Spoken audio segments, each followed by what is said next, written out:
Good time zone artifacts. And a happy birthday to all of those around the world.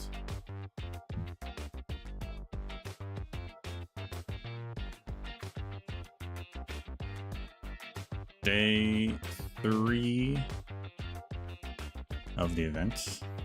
I did do some guardship farming. I guess we could upgrade Leto if we wanted.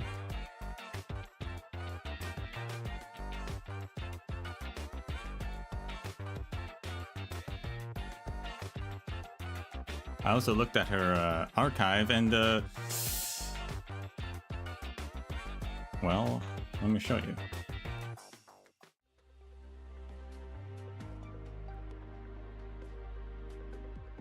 What bam.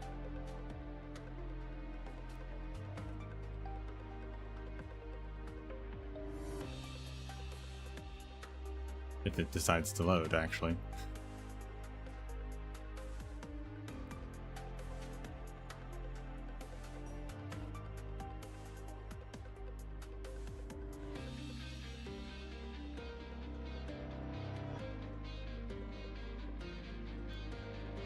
Have you been doing well lately, Doctor?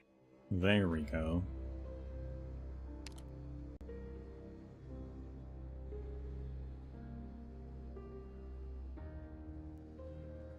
Why was there a notification here? I don't know. Anyway.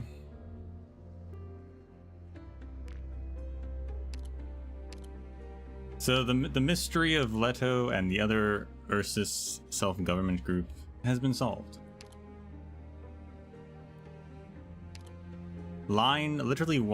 Sentence 1 of her archive. Rosalind attended middle school in Chernobog prior to the Chernobog incident.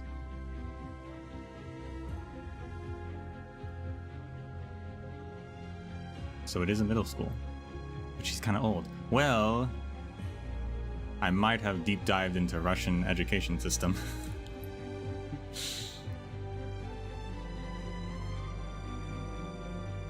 And while most of the world, or I can't necessarily say most of the world, but a majority, many countries,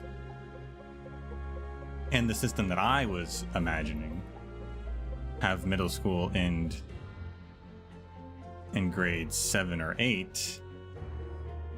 Russian middle school ends at grade 9, so it lasts longer. They are older.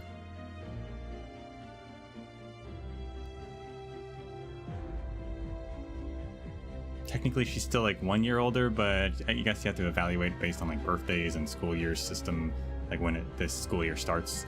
That always adds a variable, but a 1 year difference is better than like a 2 or 3 year difference that I was confused by. Interestingly, after middle school, also Russia doesn't even call it middle school, which was hard to then figure out, like correlate where their system lines up with other systems. But after that, there's like a 2 year high school, quote unquote, where the students are choosing to go down a vocational path or prepare for university. Although since the fall of the Soviet Union, vocational attendance has plummeted. That's interesting.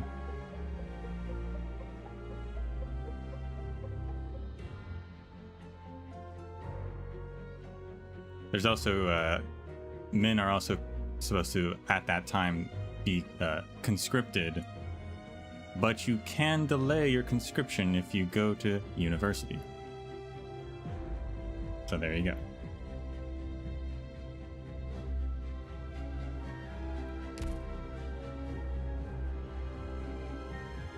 But all that checks out now. I imagine, so Leto would have been at the tail end of attending the school, right? Based on her age. I imagine Rosa was as well, because I think it was said that Rosa was older than the rest of them anyway. At least by the rest of them, I mean everyone but not Leto, because Leto barely appeared in the story. As for the other ones, Zima and Gummy and Istina, I don't know. They could be the same age, they could be a little younger. Who knows? But there you go.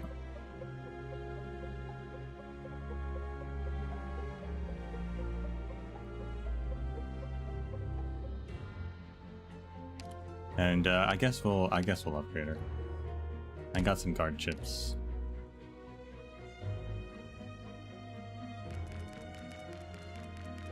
And not to E2, just to E1. I've seen this one. Alright then.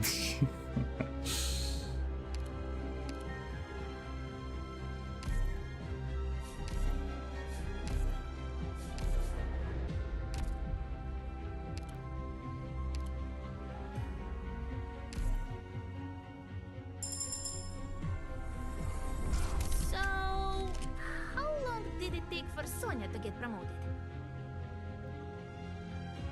Which one's Sonia again?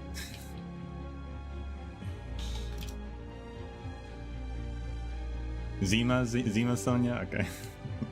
That's what I thought.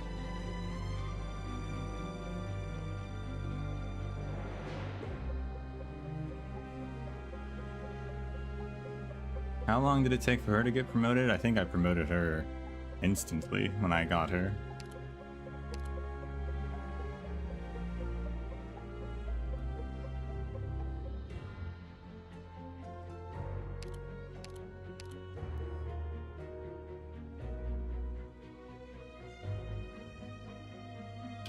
No, Rosa's just Rosa. I'm pretty sure her name's just Rosa.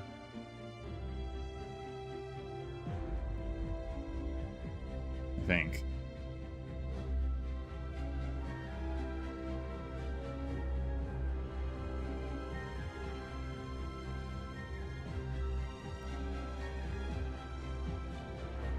Oh no, her name's Natalia. Never mind.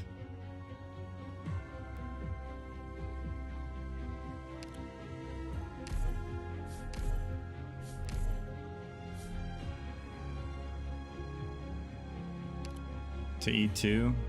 I don't remember. It was so long ago, you know? Since I got Zima. But I know when I got her, she was my second primary Vanguard after Texas. For a long time, until Saga showed up.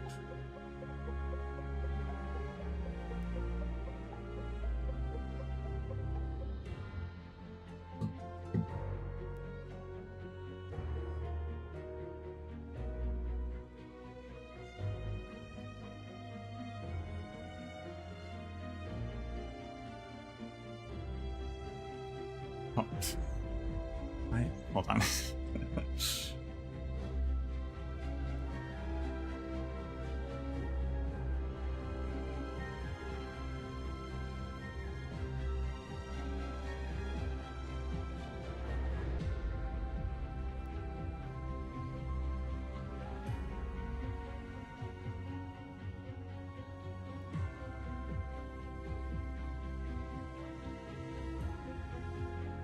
Alright. Oh, alright. So, her attack speed is already being buffed by 10 ASPD. I think because we aren't using any other Ursus students.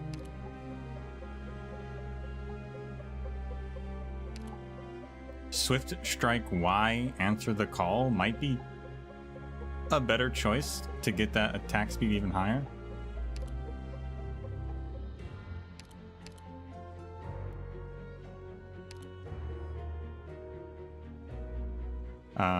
Or is answer the call? I guess answer the call is actually the second skill. Anyway, Swift Strike Y. Answer the call, right? That activates other students' skills. She gets 80% attack. And can attack 2 people and stuff, which is cool, but I Attack speed. That means more DPS, and so I wonder... I'm not going to do the math, but I'm going to assume attack speed might be better. So we're going to stick with that.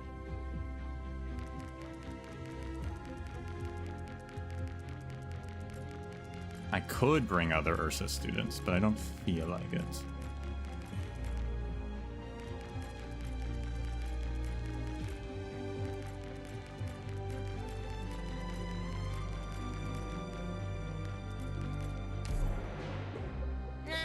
I've seen this one.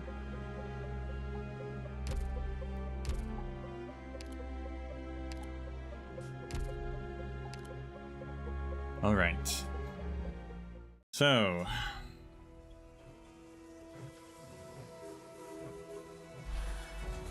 last time,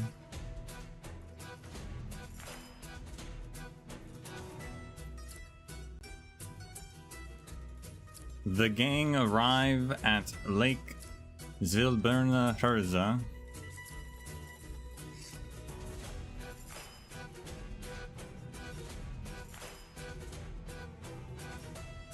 Although, I guess technically Harold went back. They didn't actually show him going back, and he went there really quick. I'm not really sure how that worked. But I guess he went back to go check on the burning beasts. But that's ultimately unimportant. Leto arrives at the lake, meets a monk, I guess he's a monk,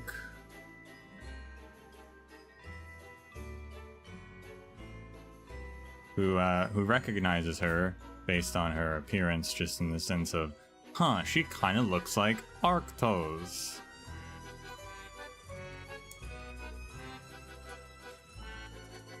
So he invites her to his place, which actually turns out to be like the Pale Roche family estate, because he's Arknights' father.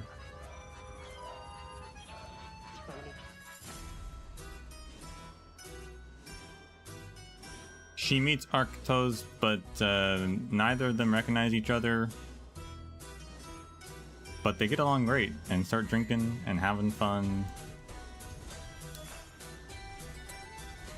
We learn very briefly that it seems like Arknights' father, for some reason, exiled her, Leto, and her mother, which is why they left Yerig.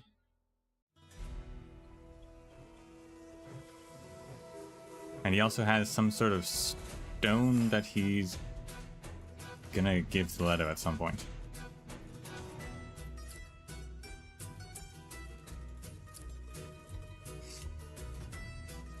Also at the Pale Roche family estate is the Trilby Asher in disguise. He believes that Leto's important and up to something based because he's been tricked by the Browntails into believing that. I guess the Browntails know that Leto is Arknights' daughter.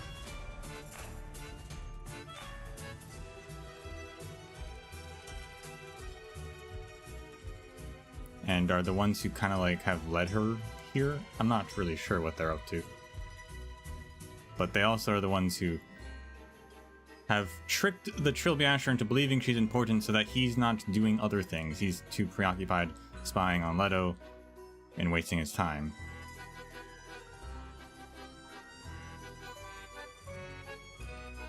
Meanwhile, Harold... Yeah, they work with Silver Ash, so I guess they probably just know. But meanwhile, Harold holds a banquet and invites the employees of Carlin Trade, but specifically he invites Silver Ash and Praminix to the banquet to talk, to have discussions. He quickly realizes that was kind of a mistake because they hate each other and quickly devolve into petty, like, passive-aggressive conversation.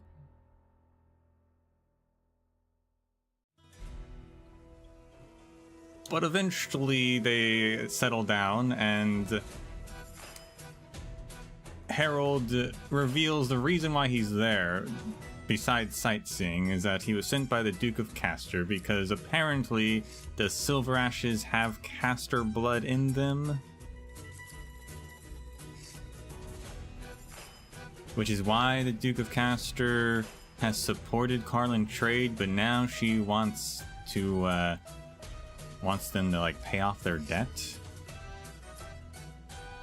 that they apparently have as relatives of the family.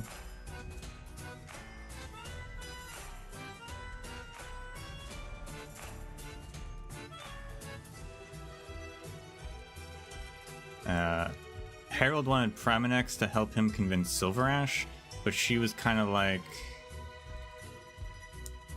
it's not my problem. At least I think that's my interpretation.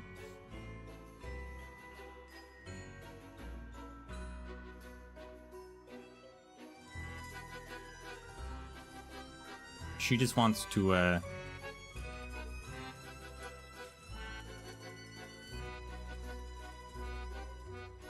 make sure Yerrig as a country's all right, and recognizes that Silverash has helped the country. She did admit that.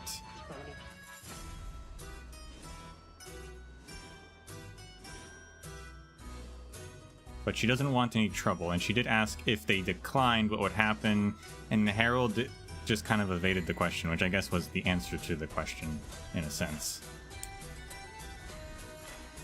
So we'll see how that works. And then we got a moment with Silverash, Gnosis, and Dagenbrecker being friends, which was cute.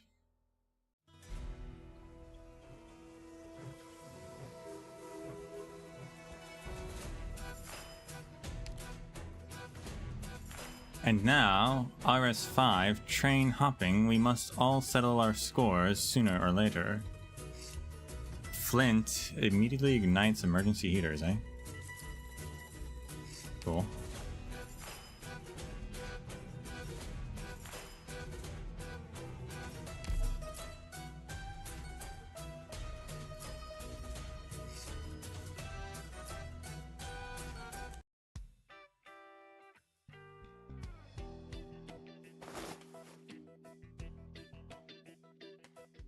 Ugh. What happened? What's with all the empty bottles on the floor? Odd. Why was I even sleeping here? Rosalind, you're a good kid. Arctos, you disgrace. Snore. Dad?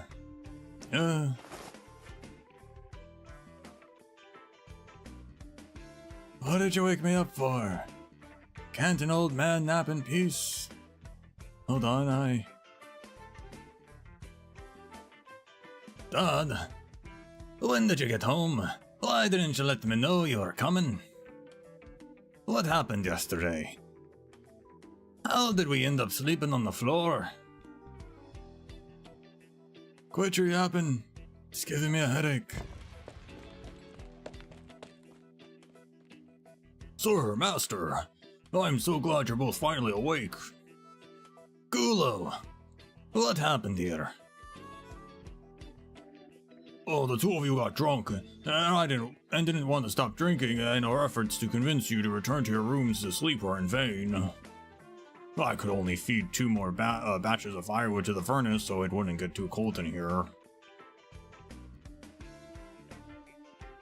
Sir, do you remember what happened yesterday? Wait, let me think. Yesterday. I remember. I was preparing for the banquet to celebrate the completion of Yargander's statue.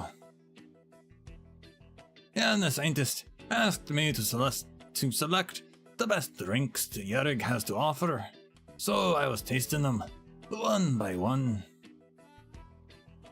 And then, after that, I don't remember much. Of course you don't. You were so drunk you couldn't tell people apart. You even tried to toast a pillar while hugging it. At your age, what an embarrassment. Oh, enough, Dad. Was I not doing it for the Saintist? For Yerrig? Gulo's still here, so could ya ease up on the scolding before I lose any more respect? I always thought you respect is something you earn on your own. So why ask me to leave any for you? Forget it. I'll bicker with you no longer. Gulo, where's Rosalind? Oh, she went up to the mountain first thing in the morning, Master.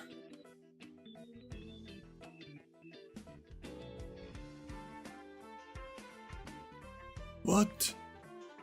She woke up early, whilst the both of you were still sleeping, and she said to let you sleep a little longer. Oh, I thought the same, so I didn't wake you.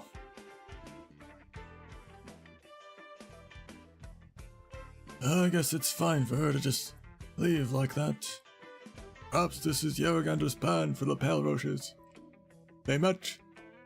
They didn't realize, so I guess this means it was just not meant to be indeed. Oh, what are you riddling about now, Dad? I vaguely remember a young girl came here yesterday, but I did drink too much. I can't remember what she looked like. You say her name was Rosalind, Arknights, come here. I should not hide this from you. Same as you made your own choice back then. What should be done next is ultimately up to you.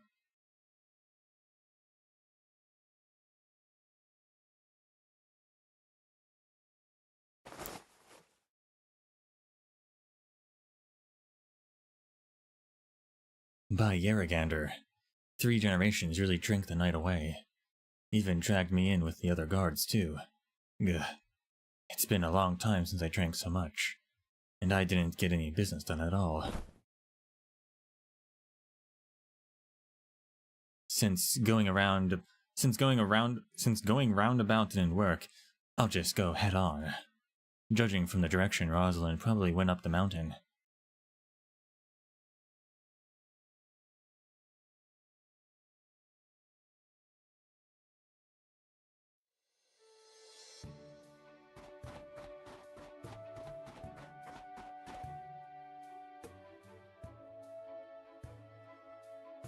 Oh, this is one of those snowy mountains. It's even more spectacular up close. Yerrig's mountains sure are impressive. I'm a little dizzy. Really went overboard with the drinks last night. Wonder if those guys are awake yet. Why didn't the doctor tell me how enthusiastic Yerrig people can be? I should give them something as thanks when I get down the mountain later.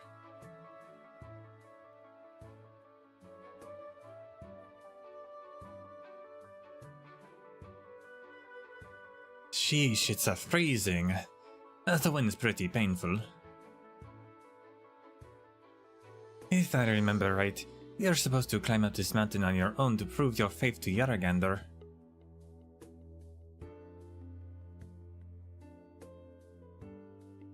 It's really tall. But since I'm already here, I might as well try. Huh?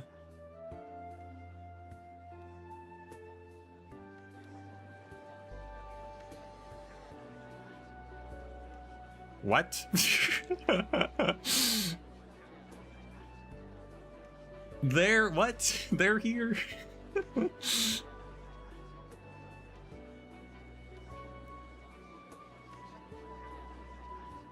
Did you look up their voices? Why would I ever... Have they ever even appeared for me to voice act? I don't know if they have. And if they did, why would I even think to look them up?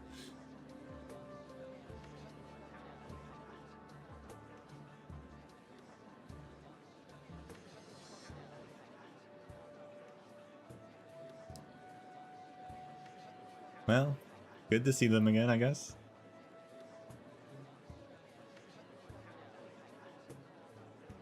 The Paris air up from the mountains. Sounds pretty good to me. Did you take cards here? Alright, give me 2 boxes, send them to the Burden Peak Hotel, room 606. You got it. Whoa, Sophia, you're buying even more stuff. Didn't you buy 4 boxes of Mountain Spring water yesterday? How are we going to bring it all back? Don't be silly. Who says we have to bring them home ourselves? I'll send a box each to Mwinar and Margaret. I probably haven't even bought enough yet. Yarrig's air and water are plenty impressive. The Black Knight came here for a good long while ago, so she should be living pretty well now. Alright, enough of that. I hear you have to climb Yarrig's mountains yourself as a show of devotion. Come on, let's get climbing. Doesn't Zofia have a bad leg? Should she be doing this?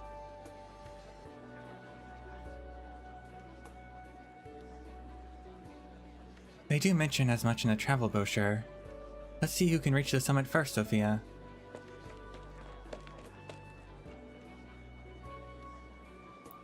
Riley, why didn't you tell them we have a cable car that goes up the mountain? Ho ho ho, tourists have their own ideas. Who am I to tell them otherwise? Fair enough. Seems like tourists are the only ones who like to climb these days. They're right, though. Come, let's go take the cable car. Really? Won't Yergander see it as a lack of faith? Nonsense! Yergander granted us this convenience because she loves her people. Insisting on climbing would show a lack of faith in Yergander. Huh? What do you mean, huh? We're all Yergander's children. As long as you respect her and keep her in your heart, she'll protect us all.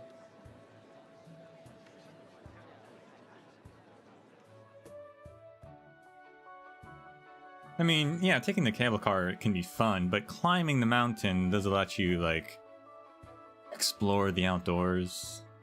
So I'd probably climb the mountain too. Maybe take the cable car back down it.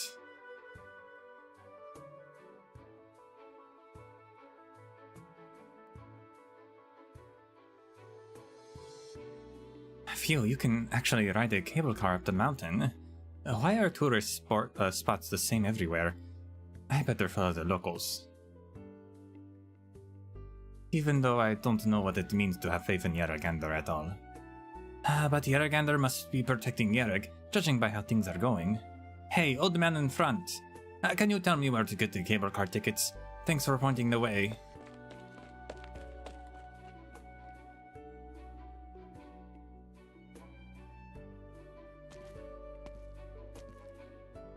I wonder if she recognized, like, she didn't say she recognized Zofia or Maria. I don't know if she's ever met them. I wonder. She knows about the Silver Ashes. She's met them.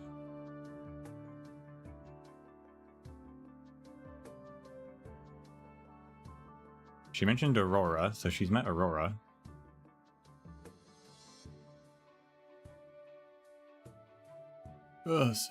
Sir, please hold on. Who are you? What's with the get-up? I'm a reporter from Victoria, you see.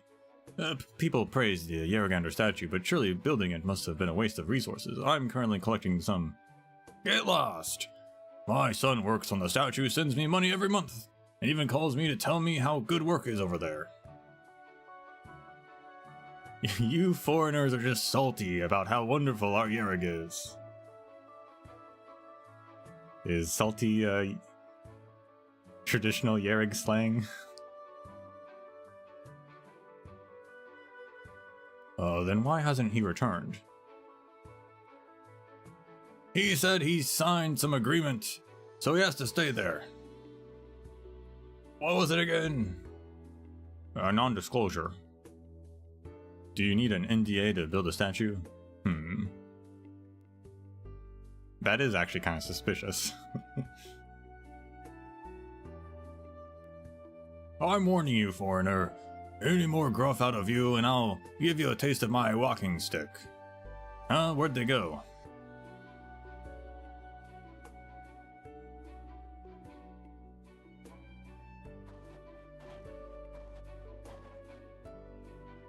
Yeah, they have...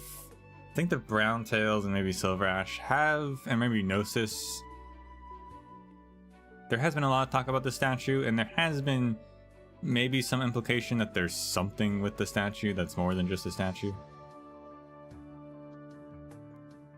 But I didn't really think much about it, but signing an NDA for a statue is very strange.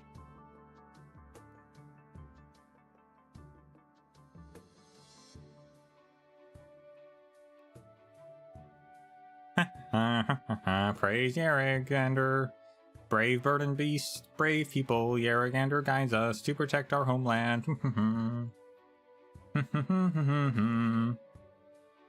The snow here doesn't seem right. Yow. Careful. There's a trap down there. You alright? Oh, Madam Dragonbreaker. Where did this hole come from? That Riley must have dug it to catch up game. Many, many thanks. I would have fallen down the hole if it weren't for you. You're welcome. Do you have business in the mountain today, madam? Anything I can help you with? I have plans with Riley, Leon, and the other guys to go up the mountain today. So just let us know if you need anything. I have a bit of work to do, but I'll be fine on my own. Are you and old Riley still drinking with the Victorians? Yeah, we've been competing to see who can drink more, and it's a tie at the moment. None of us are giving up, because it's an embarrassment for Master and Cuties and the Saintons if we lost to those Victorians. Also, they just suddenly came in here and set up camp. What do you think is going on? I have no proper education, but even I know a sudden flood of people here, all hale and healthy, can't possibly be a good thing. That's why Riley and I were thinking we could keep an eye on them for Sir and Cuties to drinking, at the very least. So don't worry, we'll definitely win. Fine. It would be great if you could drink till they puke. Just call me if you can't. Don't push yourselves. Did you decide to watch the Victorians on your own? Yep.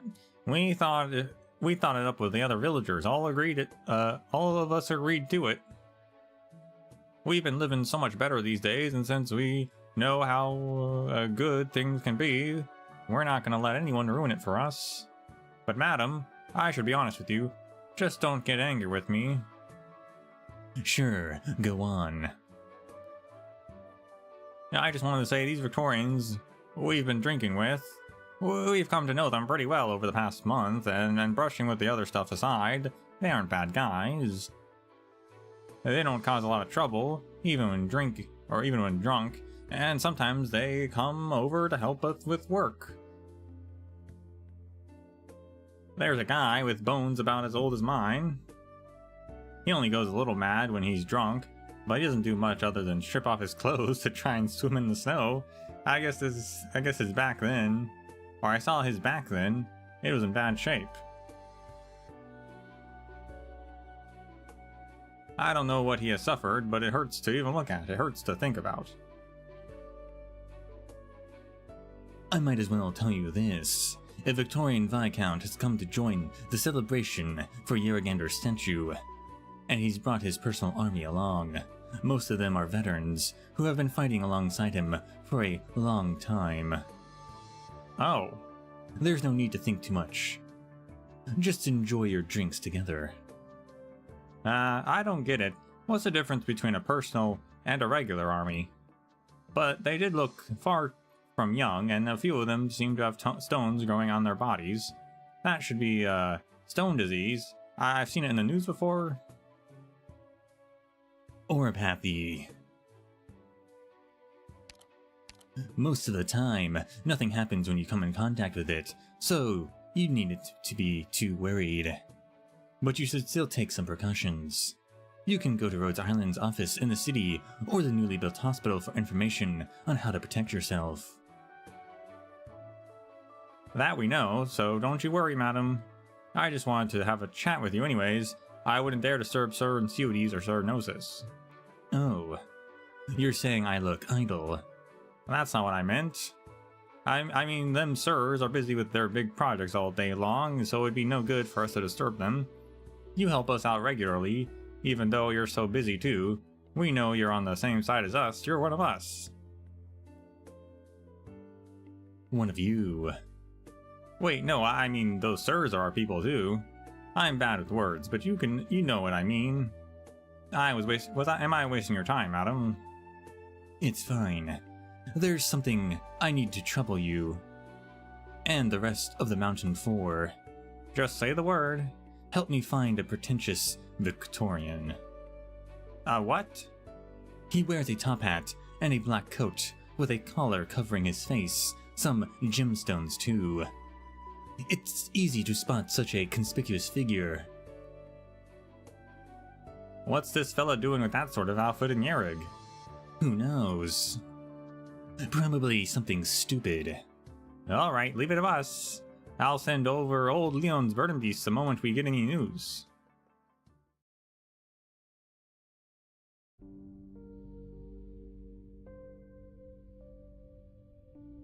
Are you serious, Dad? The girl yesterday, she's Rosalind, my daughter. I doubt I'm wrong. The girl looks just like you, and Tatiana too. My eyes are still good enough. I'm not wrong. Really? My daughter. I did say she was a good kid. Good stature and character even. Wonderful. Rosalind, she looks like me. Yes. Like me, I remember now. She has the same hair color. Her eyes and her mouth are Tatiana's, especially her eyes. They're exactly the same, so pretty. Time flies. Little Rosalind has already grown so big, in just the brink of an eye. Oh, wait. Did she go up the mountain? When is she coming back? Will she come back? Arctos, there's something else. We can talk about it later. I have to prepare some gifts for my daughter. I remember she loved to bake sweet cheese and beef stew when she was little, so I'm off to buy some now. Tatiana, is she here too? Does she not want to see me? Then I... Alright, no matter. I'll head straight up the mountain and give them to Rosalind. And then I'll ask her about Tatiana. Arctos. What is it? I need to hurry. Stop right there.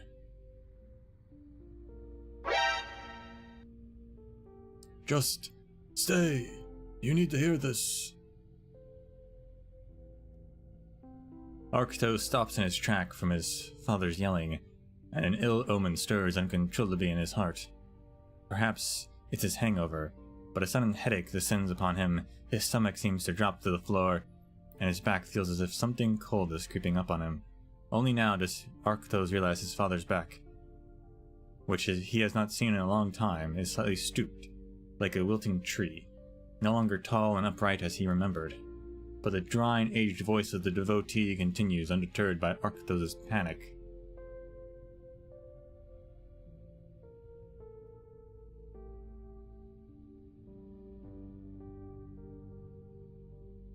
Rosalind told me she and her mother had been living in Ursus since they left. She was too young to remember anything of this place. She said she never knew who her father was. All the time she grew up, and this time she was not here only to see Ergander's statue, but also she's brought back her mother's remains. Ill omens always seem to bear out. The wind and snow roaring outside their home, the flames flickering inside the furnace, and even their indistinguishable breathing all seem to freeze for a moment. What? Remains? What do you mean? But Tatiana was so young, how could she? I don't believe it. How can that be? I heard it from the girl myself.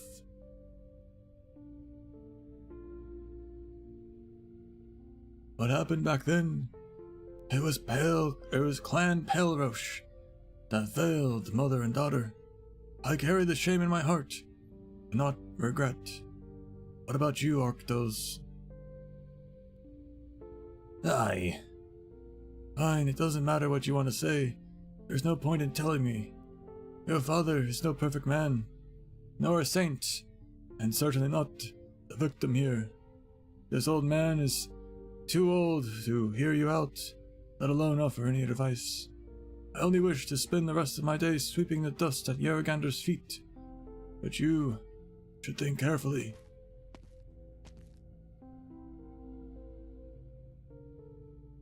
Tatiana, Rosalind. Oh, sir, master. Matriarch Ratados is here. She says there's something urgent to discuss.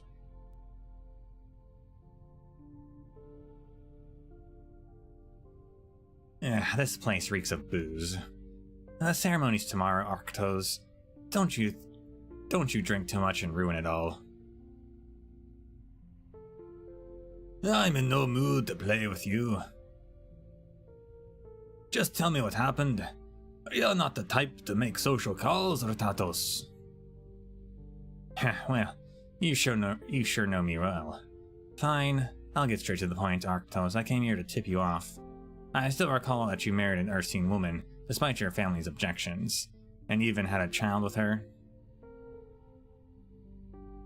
Something happened to the Silver Ashes, and soon after your wife left Yerrig with daughter in tow. This affair was kept in with the Tri-Clans, but it is no secret to us.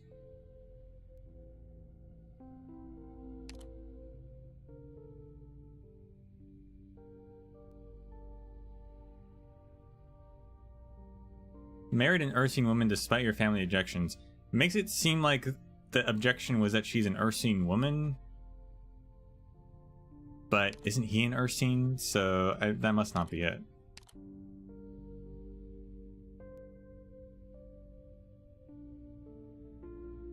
Huh. I see your nose is as sharp as ever.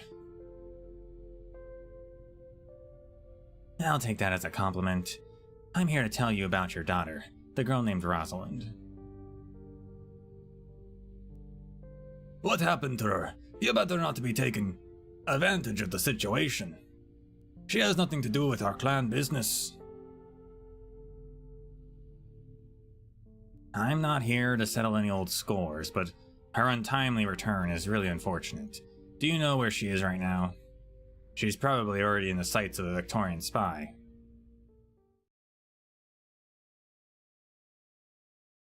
But why is it untimely?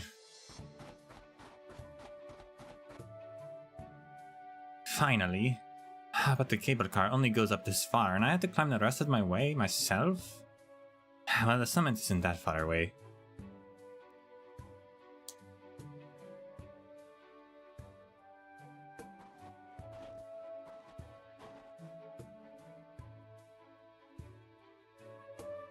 I could still see a few tourists earlier, but now there's no one else around. White everywhere. Sheesh. It's a little scary. Huh? How unlucky. What was that? Ever since I came to Yerrick, not a single thing has gone smoothly. Who's that? Come out. Don't even think that you can scare me. Is that a hole? Who could be so bored as to dig a hole by the trail? No. This can't just be a hole. It's a trap. Sure enough, a trap indeed. Watch your step, madam. Also, if it's not too much of bother, could I trouble you to pull me up? How did he get there ahead of her? What? She took the cable car.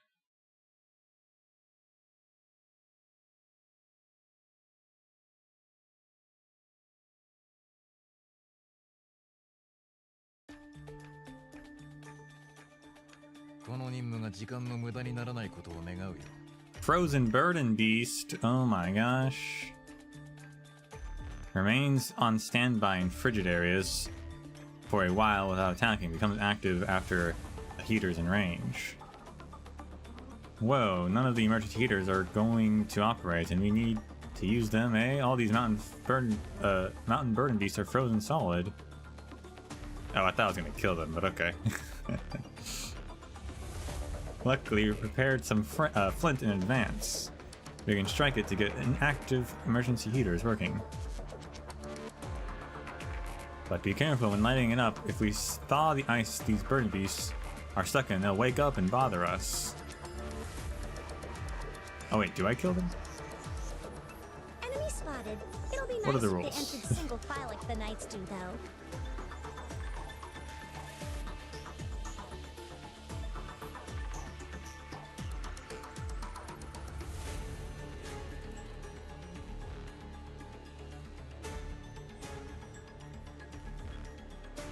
Can your eyes keep up?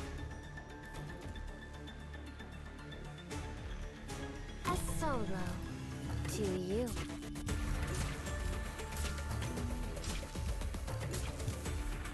Any instruction feels bad to lose your target, doesn't it? Love new animal units though, you know me.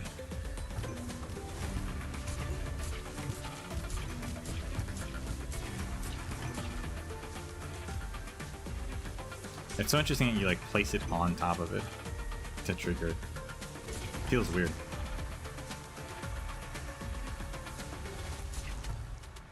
I'm in tip-top shape today. Oh yeah, they're hostile, huh?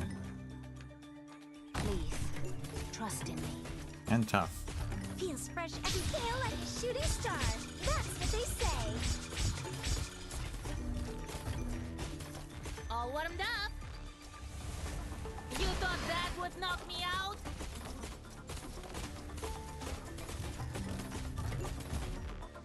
I supposed to keep you quiet. Tail like a shooting star. That's what they say.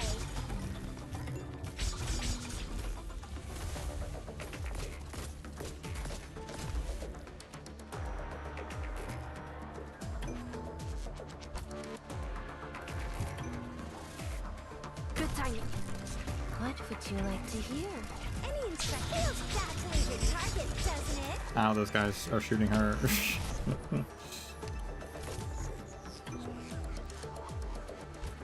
Easy.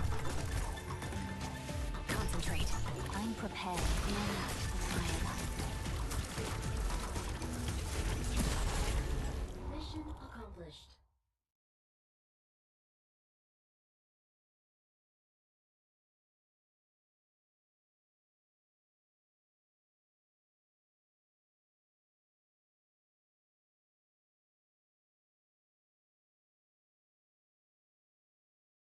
You know what?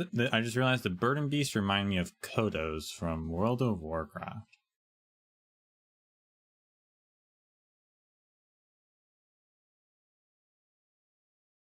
Which I appreciate, because I love Kodos.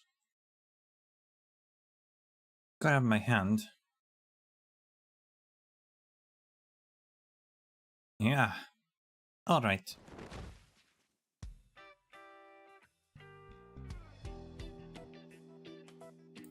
We met on the train back there, but I never imagined you'd save my life here. How fortunate for you to be here to lend me a hand. Who knows how long I'd be stuck in here otherwise.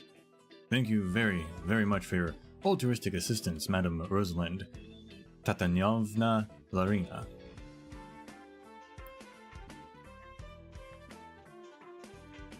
Well, that wasn't much. Don't mention it. You definitely don't look like a local, so I'm guessing you're a tourist going up the mountain? Precisely. So why didn't you follow the main road instead of falling into a pitfall up here in the forest? What were you gonna do if I didn't happen to pass by? I was merely attracted by the scenic view, and didn't expect to run into a trap like this in the snow. If you hadn't happened by, perhaps I would have stayed here for a while longer. I'd calm down first before figuring out a way to climb out myself. but now I see how fortunate I am. Madam Larina, are you going to continue your journey up the mountain? Yeah, I am. We could travel together for a while, if you wouldn't mind. I'd like to admire the view of Yerig's mountains from the summit as well. Sure. I don't mind, let's go. We still have a long way to the top. If we want to rock and roll. That was,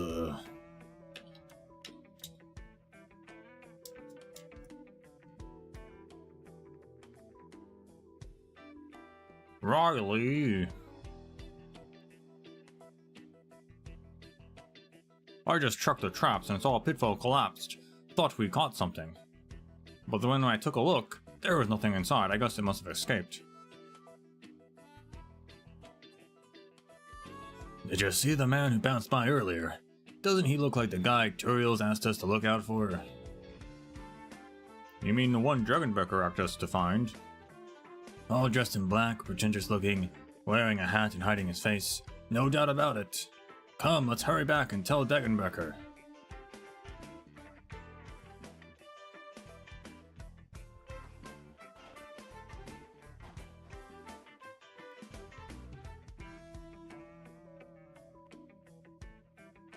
Hey, say, I still don't know your name. Aren't you guys pretty particular about introducing yourselves when you first meet? In no oversight on my part, you may call me John Smith, or anything you prefer. John? The name John Smith.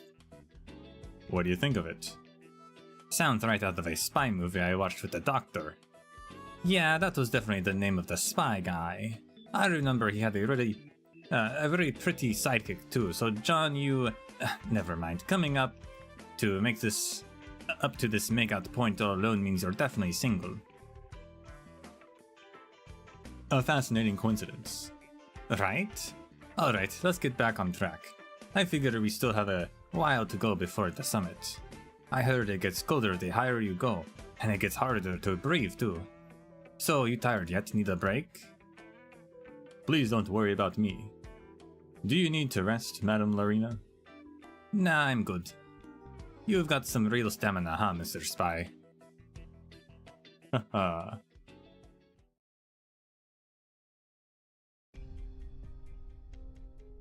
John Smith X Leto? Question mark?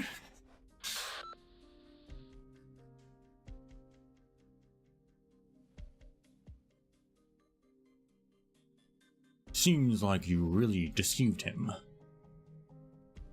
Wait, that was Dagenbrecker who said that. Seems like you really deceived him.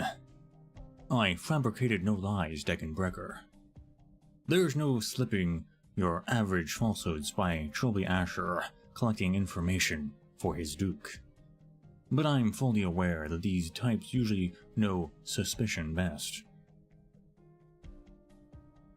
The heir of the Pale Roche clan has secretly returned to the country is a reality he first discovered by himself, so he'll believe it.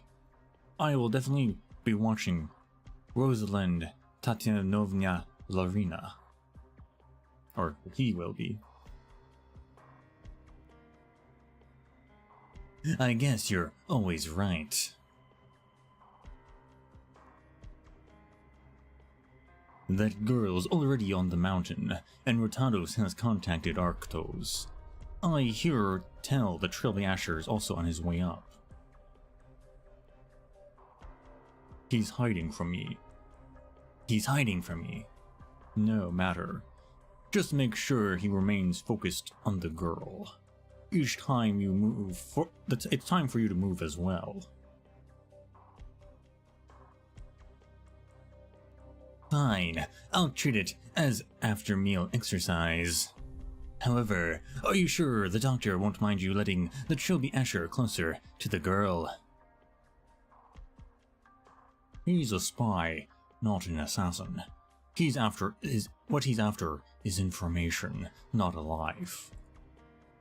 Is that how you plan to explain it to the doctor?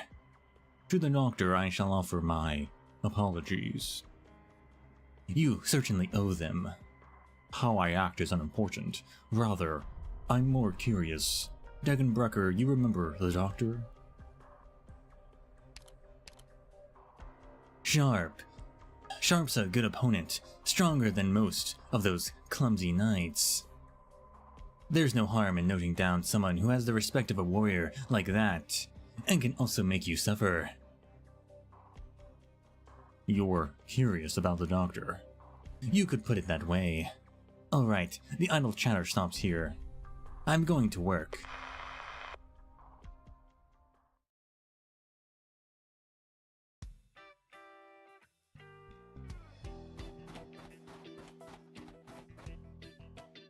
Hurrah! We're finally here. Ah, we must have climbed a few hours. I'm beat. No wonder everyone quits halfway. That was exhausting. Though, the view up here is really pretty. Isn't that Lake Silberneherze over there? Haha, the Argander statue looks smaller than my thumb from up here.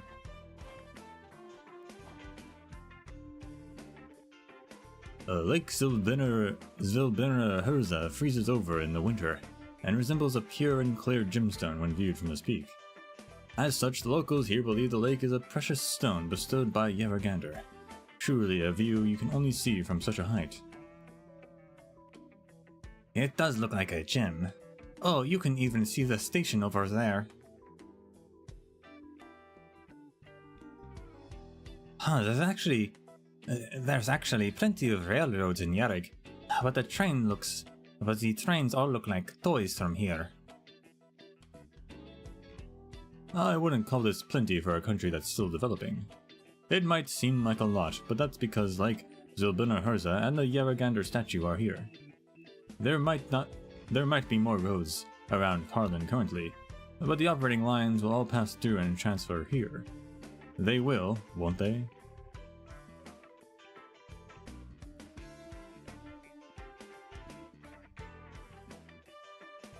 You know, I just thought, do other countries even have trains? Because Yarrig is not a nomadic country, so they could have trains, but other countries use nomadic cities. Like, I guess there could be a train on the city depending on how big the city is. But they'd probably be more like trolleys or trams than trains.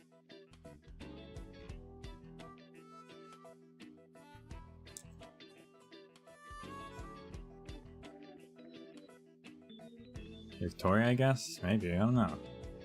I mean, there are no non-nomadic towns I guess could have trains as well, but you do run the risk of catastrophes taking out the tracks, right? Yarrig doesn't have catastrophes, so they don't have to worry about that.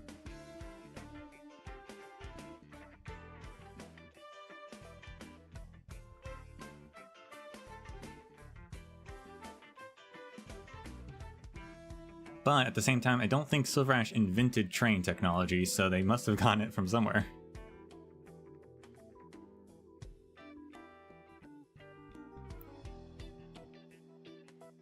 Hey John, are you still with us? I need a favor. Can you help me see if there are two trees growing into each other around here? They should be old with intertwining branches, and they look pretty strange too. It would be my pleasure. Appreciate it. You know, John, aren't you curious why I'm looking for those trees? Or what I'm doing up here on the mountain? I mulled it over and I decided to handle things the old-fashioned way. What? Fess up and don't move. Well, never mind, the ship's dead. What is the meaning of this, Madame Larina? You're not supposed to say that line yet. I haven't even done anything to you. Spit it out, though. You've been following me for ages. Just following. What are you after here? I don't understand. Quit playing dumb. I don't remember telling you my name. This is a misunderstanding. Yeah, I thought the same thing. I was like, she never told him her full name.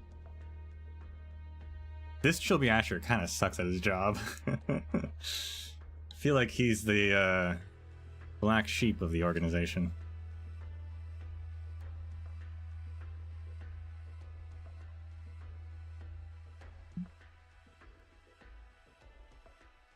You know, the Viscount Harold Kragavon and I have a history together, and it was he who told me your name.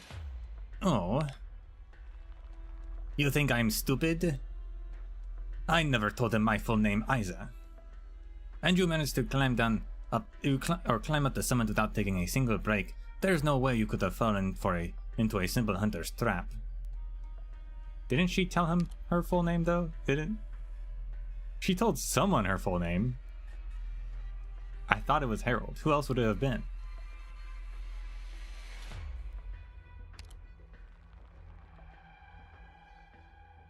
She definitely told someone. Maybe it was Sirius?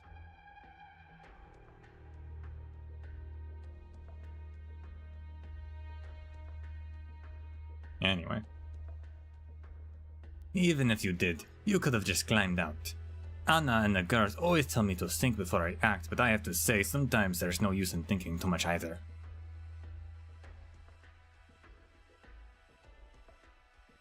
You are much more careful than I expected, Madame Lorena.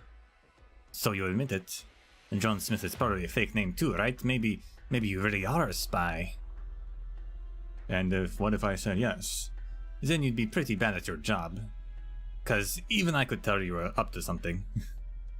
Your accusation is absolutely correct. It's true, I have been quite careless, and life in Yerrick has made me so. I have considerable freedom here, and there aren't many who pose a threat to me. Ah, look at you talk. I'm warning you. You'd better behave, and don't move an inch. You're standing on the edge of a cliff, and there's nothing but snow under your feet. I just have to stomp my feet and send you falling.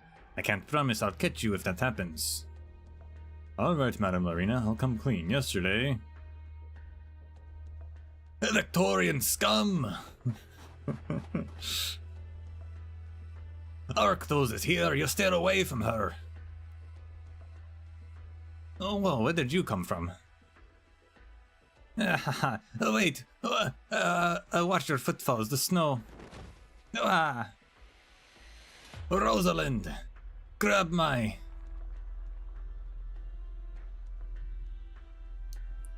It's somewhat funny, but Arknights is clearly charging towards me. Could Rosalind really have come here for something? No matter. He's coming, and I can only jump.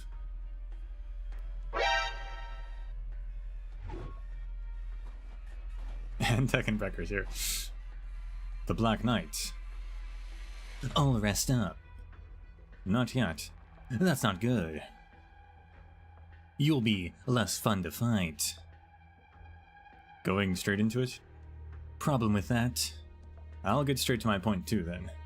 You convinced the Viscount that everything on the train was a misunderstanding. I was only half convinced at the time, but now I know that even the stately Black Knight tells lies. That only proves you don't know me at all. There's still time to turn around and go down the mountain for a nice lunch. I'm sorry, but I tend to throw myself fully into my work.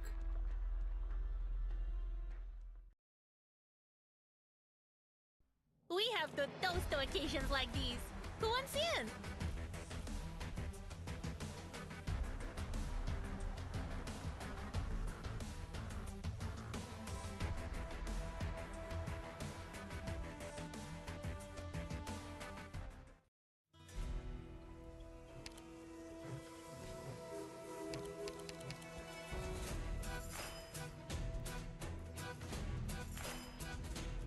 A burdened beast buried by a sudden avalanche. Its thick layer of fat will help it survive the worst of it until rescue arrives. I need to check though. Have you been doing well lately, Doctor? Because I mentioned like, oh, the burdened beast looks like a Kodo. But didn't we... Isn't there another burdened beast? Or is that a different beast? I need to look that up. Also, why is this enemy missing? That's like really early on. Who is this enemy? That doesn't make sense. Can I... Infected creature. Yeah, I think they're an infected creature. Yeah, these guys. Oh no, they're sand beasts. Okay. Yeah, I wasn't sure if these are burning beasts or sand beasts. Yeah, they're the sand beasts, so... Not the same thing, and not... so this is the first time... I think this is the first time we've seen burning beasts, then.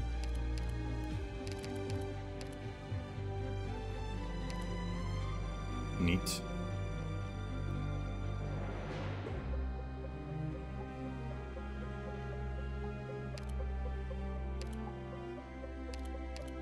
They're not considered wild beasts? What are they considered then? They weren't infected, were they? No, they're not. Are they other?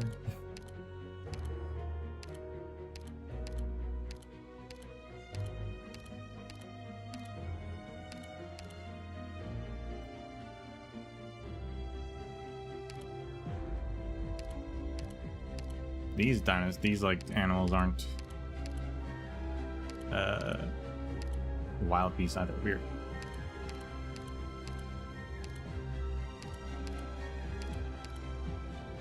Yeah, they're just other.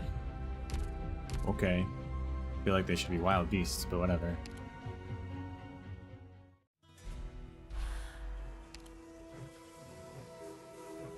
Additional ticket. All flukes must be repaid. All actions recorded. Also, what are they weak to? Because they had a lot of HP. Surprisingly, they are weak to defense. But yeah, they just have a lot of HP.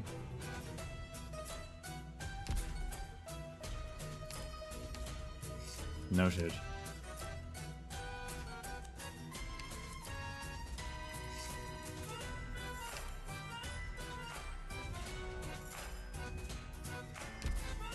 They take less when they're frozen?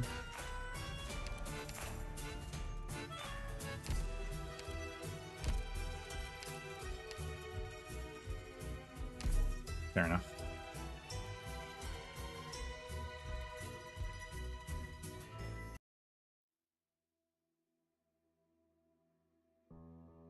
Rosalind's a rotten girl. We don't want to play with her. She's a freak without a papa. Ha ha ha, Rosalind's a rotten girl without a papa. I feel like that's like a pretty common thing. I'm not sure why you'd bully anyone over that. I'm not a rotten girl. I won't let you call me that. Yeah, she hit us first. See, she's a bad kid. Go, let's get her. Get her. If you want a fight, you'll get one. I'm not scared of you. I'm not a bad kid. I'm fine with just my Momochka. I don't need a papa. I don't need a...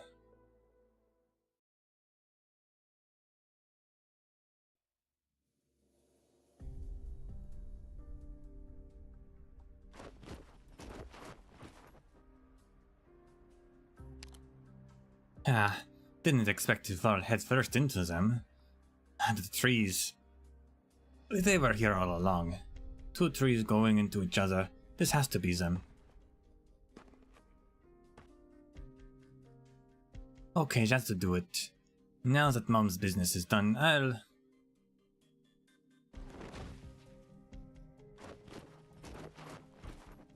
Yeah. Nope, can't climb back up. The snow's too thick and the hill's too steep to make it up with my bare hands.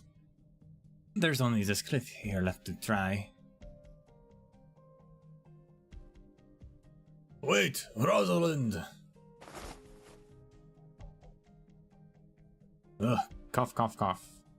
Get away from there. It's dangerous.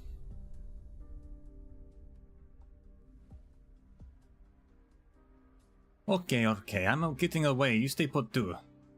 You can't move your legs, right? Just take a rest and don't push yourself. It's just a scratch. Not like I'd ever let you fall.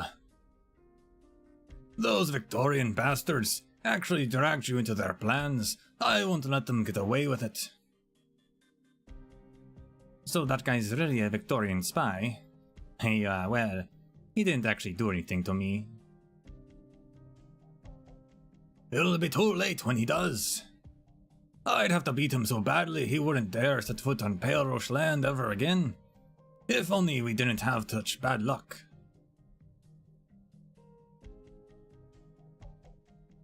Before you came out of nowhere, I was about to tie the bastard up and teach him a lesson. Whatever, let's just drop it. Back there, you... I hate it when people take their sweet time beating around the bush, so I'll just ask.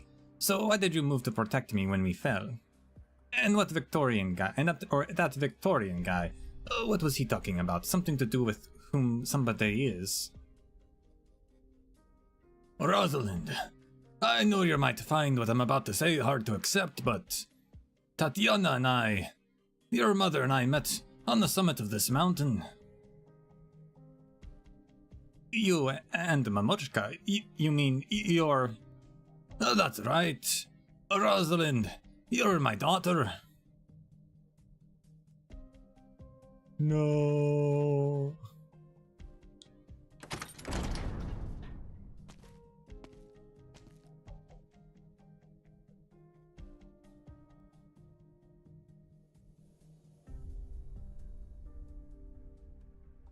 A most unusual guest. What business has you hurrying over here today, Ratatos? You must know exactly what it is, Ensiodes. Are you sure we can fool that Victorian Chilbeashra with our bait? A smarter man is... The smarter a man is, the more confident he is in his own judgment, correct? That's for sure. But Ensiodes, here's a warning for you too. Don't underestimate people. That Victorian spy seems to be pretty misled. He's chasing Arktos' daughter, alright, but I don't think things are gonna keep going that smoothly. What if he doesn't go according to our plans? How are you gonna handle that? You must have some sort of backup plan. Arktos' daughter deciding to return to Yerg now is indeed outside the scope of our plans. Of course, I couldn't possibly think of such an improvised plan would suffice to solve our problem. I'm gonna say, before they tell us, if they tell us, like, why does it matter Rosalind's here? I guess because technically Pedroche doesn't have an heir until this point, so if she comes back, they might be worried that she's gonna become the heir, and then the Pale Roche clan will stay around longer than it would otherwise.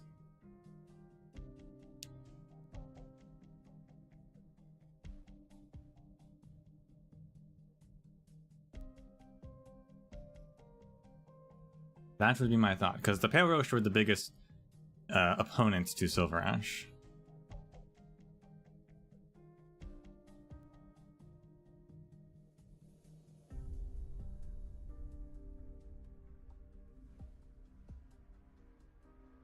It sounds like you have something up your sleeve.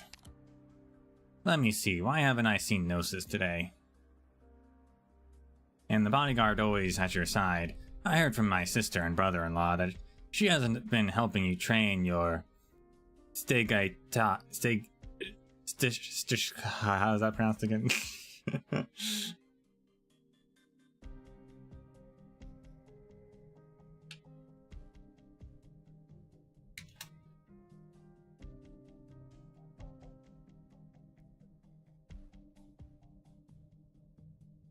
Shigete, I guess. Hasn't been helping you train your Shigete army recently.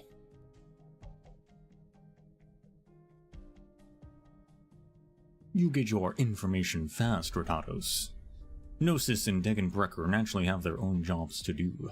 And if you're here to see them today, I'm afraid you'll have to leave disappointed. I'm not looking for them.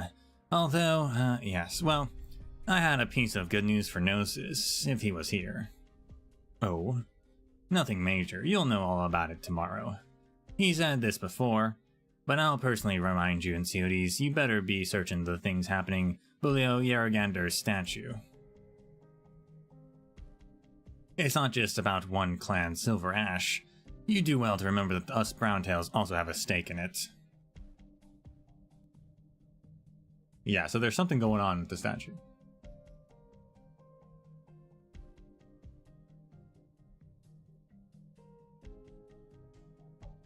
I don't know why my first thought is it's a mech, but it's probably not that.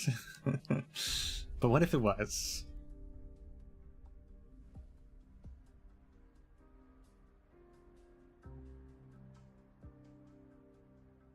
It's etched into my mind. Whether it be the Tri-Clans or the Vine Bear Court, led by the Saintist, Ratatos, you should hold a little more confidence.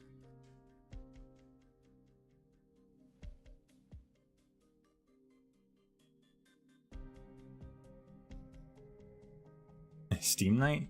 Yeah, what if it's a Yerrig Steam Knight?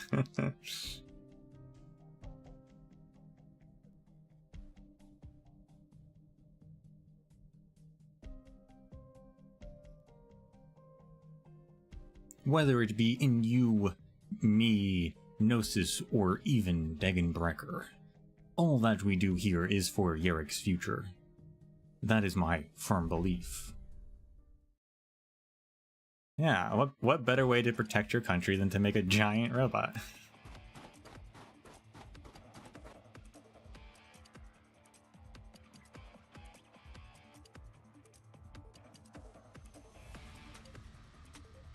Run enough laps yet?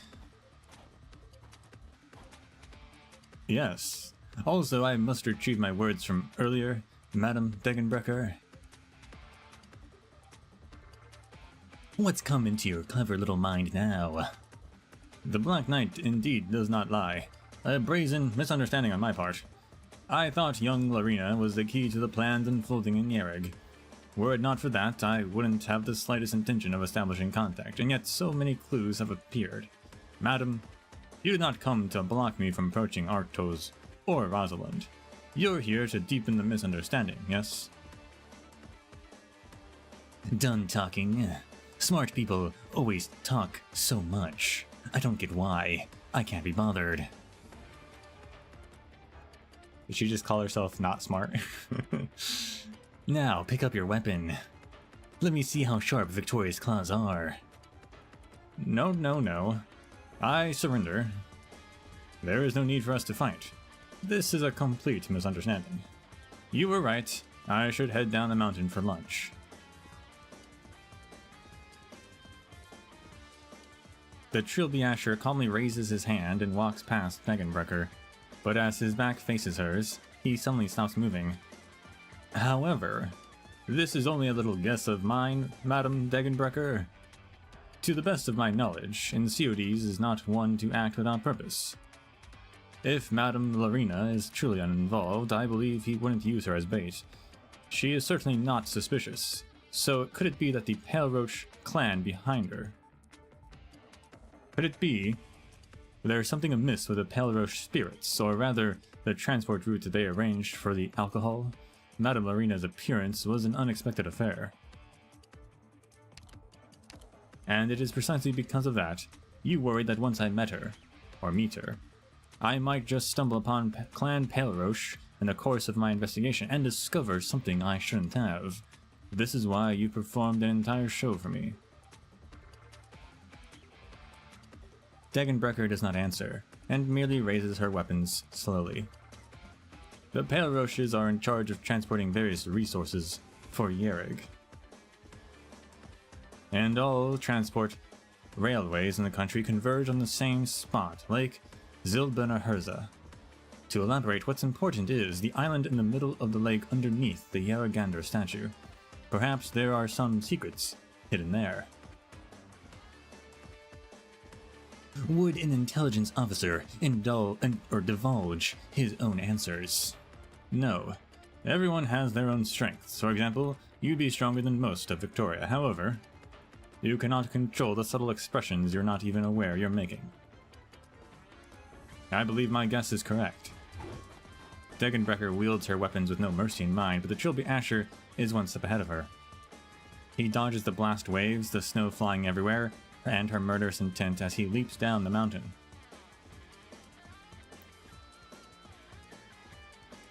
Degenbrecher gives chase. Why even say that to her? Like, John, he's kind of a goofy Trilby Asher.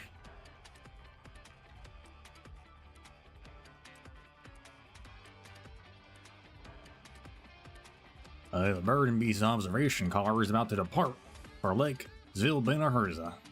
Our professional trained bird and beast can bring you to every scenic spot and all the best views.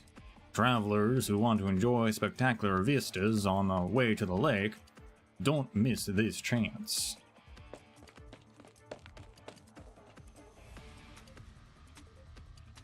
I need to head over to Lake Silberneherze. Give me your fastest bird and beast. You'll have to pay extra for that, sir. Name your price. I'm currently being hunted by a sinister woman, so do me a favor, friend. If someone asks where I went, just tell them you don't know, alright?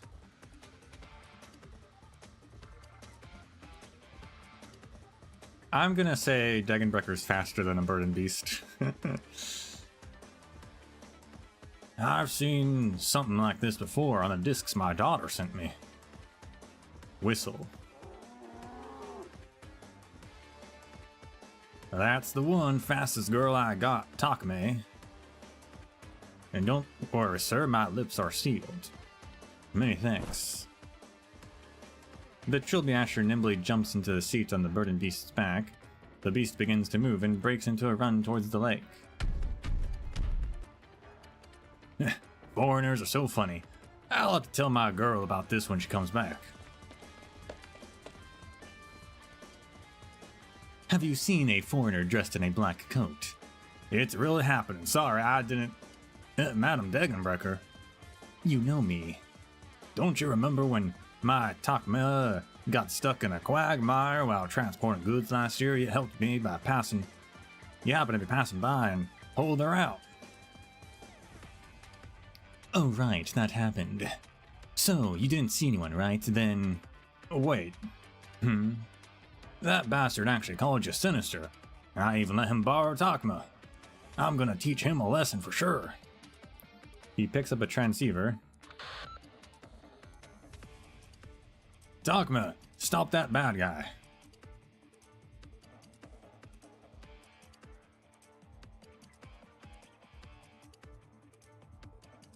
Bird and beasts are apparently really smart. They can hear over radio and listen to commands. That other one from the beginning knows when someone's trying to rip them off and will attack them. Phew, a bird and beast's adaptability is not to be underestimated, but the crucial trait is its robust endurance. Perhaps it could serve as a strategic resource. Huh? The bird and beast underneath him suddenly turns restless and with impatience.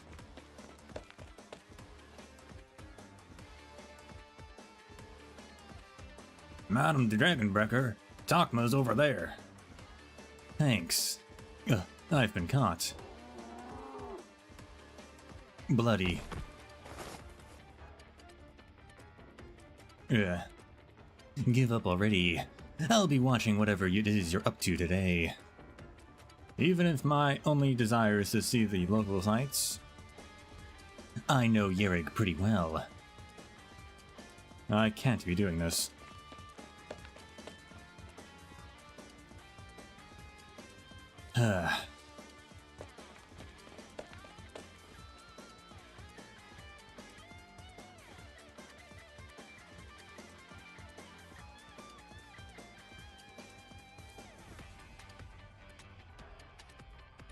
I'm definitely learning how to ice skate today. You've been saying that for a month already, and summer's already on its way.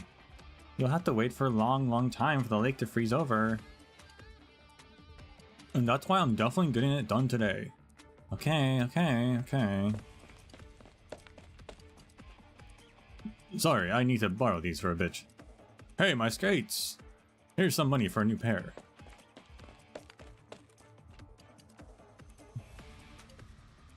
During his thorough investigation of Yerig, the Chilby Asher has seen many locals skating on the ice underneath the warm winter sun. He's thought that an activity like this could be somewhat enjoyable, and has wanted to try it, if he had the time. An opportunity has unexpectedly presented itself to him, but soon he discovers he has made a gross misjudgment. Oh, I thought you knew how to skate, man. He's obviously new, so unstable. The stable? Oh, I see. Sod it. Move. Haha. Whoa, someone's flying in from high up. Stability, balance, right. Yes, I've got it. With a loud bang, Degenbrecker's attack smashes a gigantic hole into the icy surface. The Chilby Asher dodges the blow in a nick of time.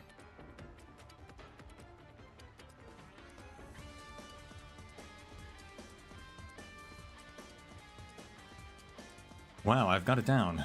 How delightful. I'm definitely promote this sport after I return home. Of course, I have to survive the day first.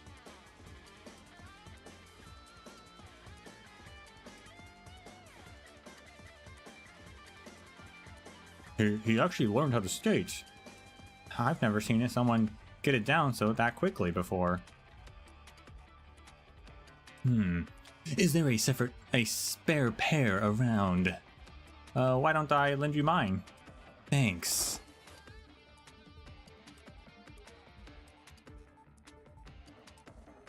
Do you? I do. Alright, this is just goofy. They're having an ice skating chase scene. So fast.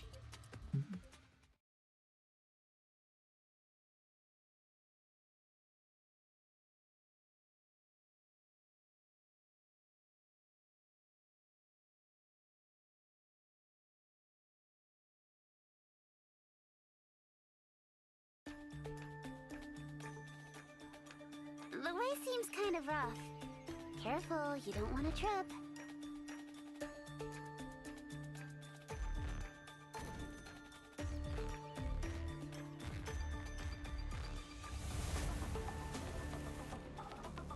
Can your eyes keep up?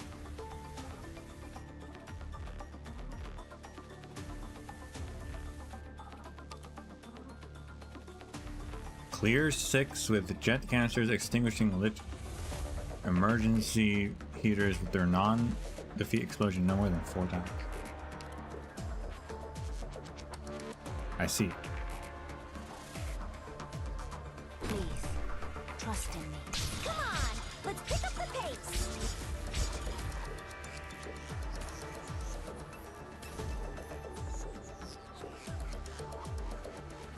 I'm in tip-top shape today.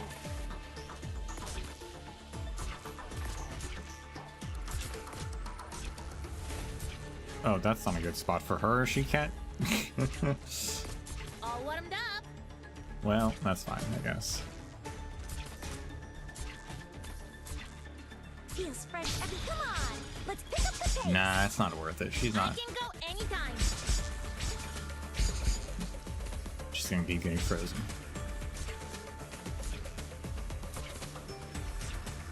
What the heck is that kind of guy? What is that outfit?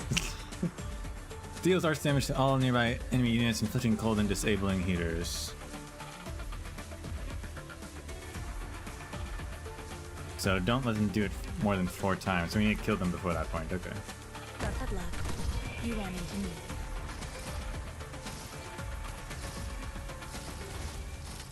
Is this a flamethrower, but it's just shooting steam? Is that what's happening? Feels fresh. Come on, let's pick up the pace.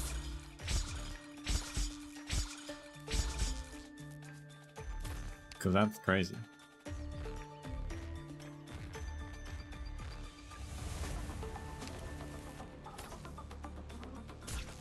I mean, still a very effective thing, I guess. Although I don't know how you control steam. Like, you control fire because it's shooting out a like a gel, isn't it? So like it shoots the fire with it.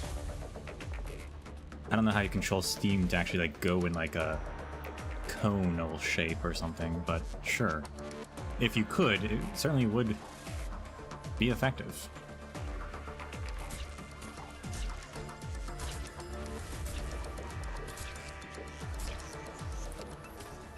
Yeah, everyone's got time to like introduce themselves. It's just like on the train where Degenbrecher stopped to point out the best places for pictures. Any instructions for me? Any instructions feels bad to lose your target, doesn't it? Bad luck. You ran into me. Moving to designated location.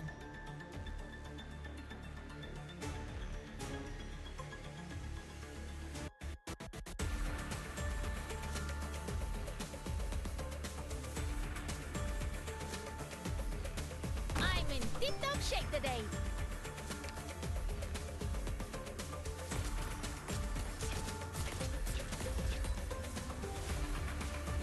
What the heck? I really like these outfits. They're kind of goofy, but I like them. Defense and resistance gradually increases in frigid areas and decreases in heater areas. Okay.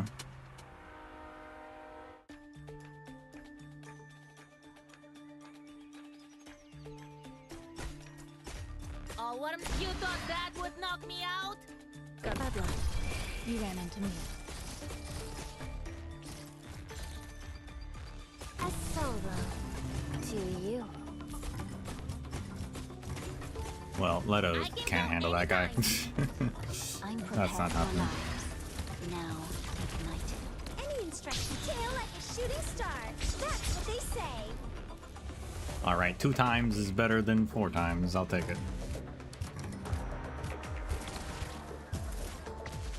Got us on your last words. Liberty and sunlight all around us. And elemental damage still works even when they're frozen. So that's actually good to know. That's useful.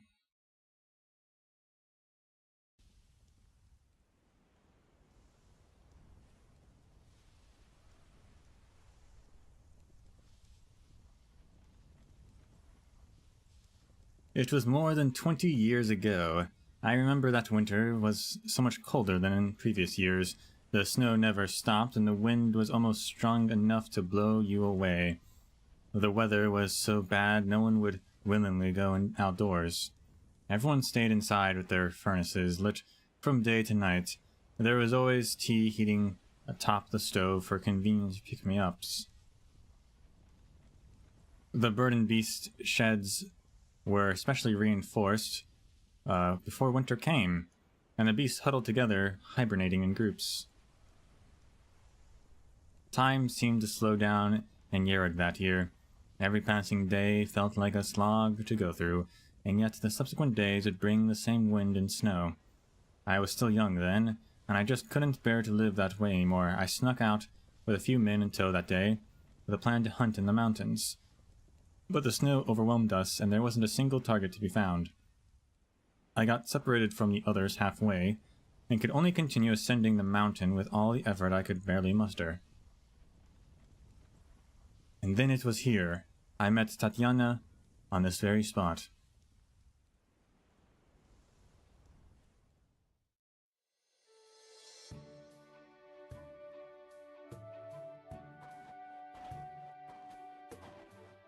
Gah, what a lousy weather today. I don't even have a single strand of meat beast hair on my hands. Dad's gonna call me a... Ah, well, what's that noise? Who's there? Enough with your tricks. Come out and face me if you have the guts to. Ouch. As if responding to Arcos' word, a snowball falls from a tree branch up high and hits his head. A clear female voice rings from above. Huh, right on target. Hey, I'm over here. Why didn't you hide, you big dummy? You... Me, what about me? You're a funny guy. Did you think you'd be able to hunt and weather this bad? Young man, I'll give you some advice on account of your handsome face. You should hurry home. Arktos raises his head. The snow and wind gradually subside, and bright rays pierce through the entwined branches of the trees before him, casting fragmented shadows on his face. A vaguely female figure pops up from the patch of soft snow. Snowflakes scatter all around as she moves. The young Tatiana smiles as she looks down to meet the young man's gaze below. Arktos suddenly feels his eyes go dry. The snowy white he is so used to is suddenly so dazzling. The sunlight was so bright that day.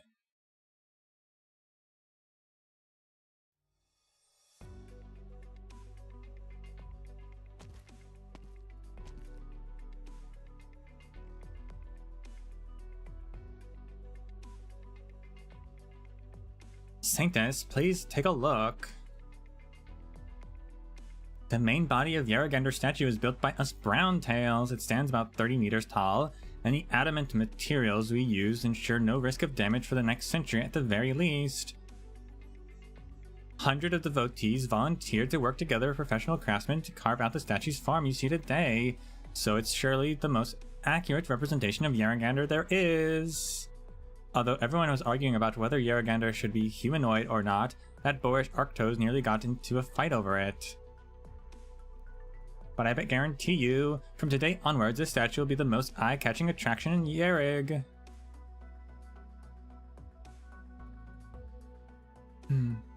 Thank you for all the hard work.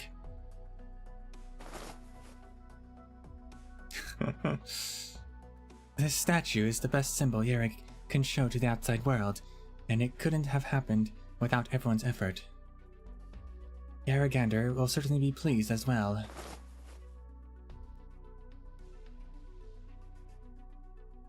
Especially with you, and your system matters.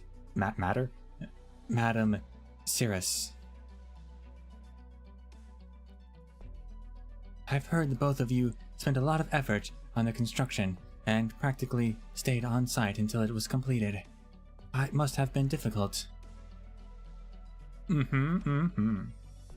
wasn't much, just doing our jobs. Besides, it's much easier than being forced to study. Study? No, nothing. Well then, great Saintess, allow me to give you a tour? Please follow me.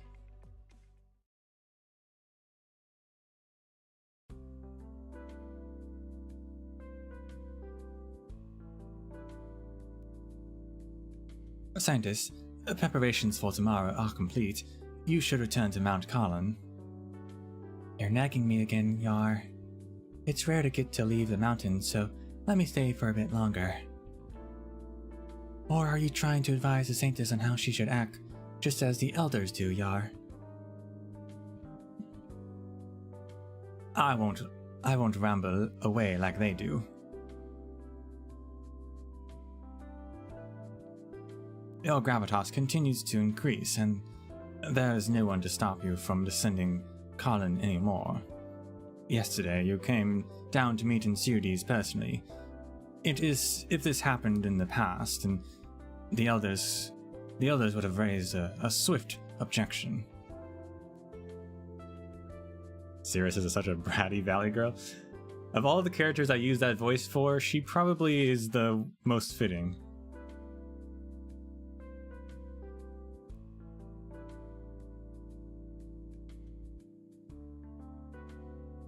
I merely fear that I, the Saintess, will have my personal inclinations. But it is precisely because there is no one controlling me that I cannot hold any bias, and I won't have any personal biases either. Whether the people here or in the eyes of others, I must represent the whole of Yerig as Saintess, and not any specific faction or clan. Saintess. Even though Insudes and I don't actually have conflicting opinions on many matters and can agree on many issues regarding Yerig, it doesn't mean we can be so as close as we were, let alone treat each other as siblings. I can't do that, and neither can he. It also includes my own emotions, but it is not just about that. I thank you for preparing our meal yesterday, Yar. But you need not do that again.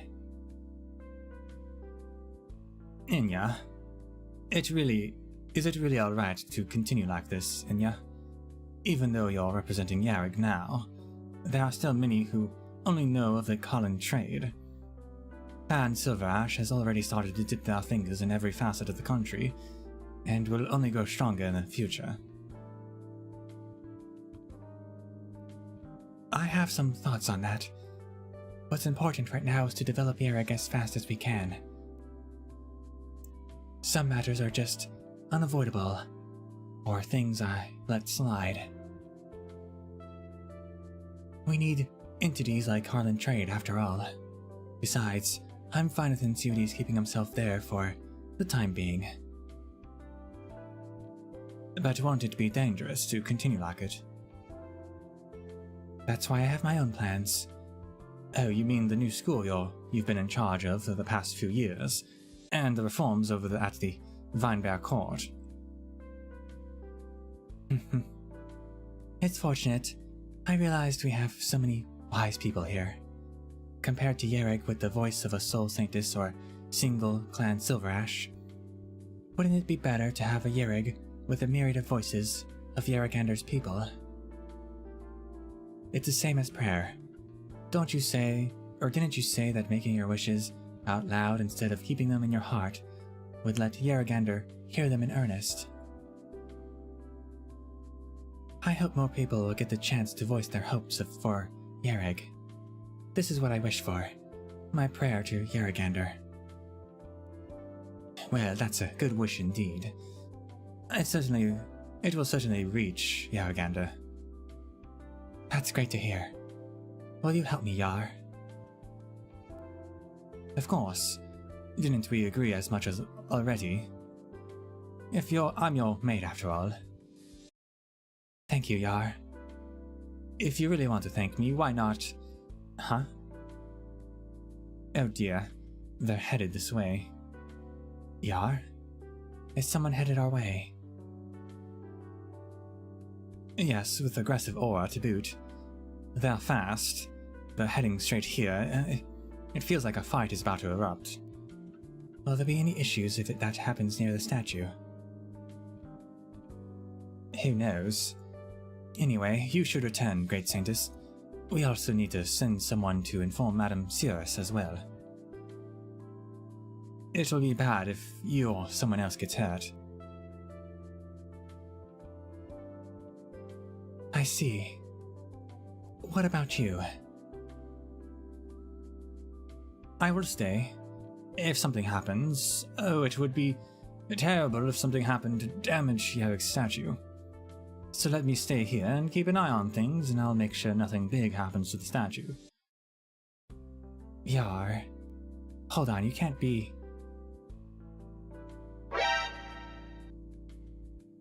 Oh, they're here. I'll say no more, Saintess. I have to go watch them. Hey, Yar. She's gone. She can't possibly be looking for an opportunity to do a little something to the statue.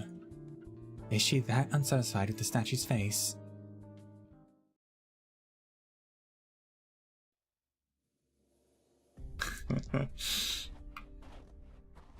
Yes, she really hates that statue.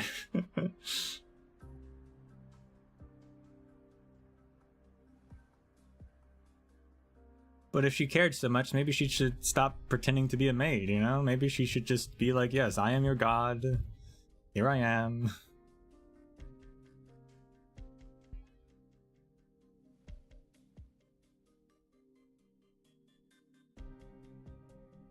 This part's easier to walk in, without as many trees around.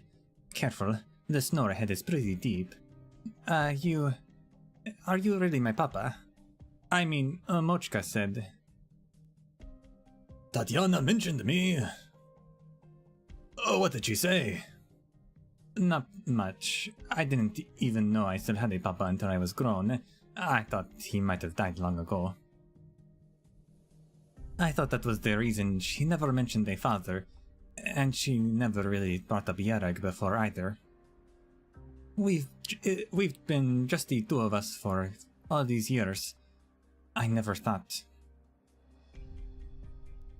Really? Maybe she resented me. As she should have, after all.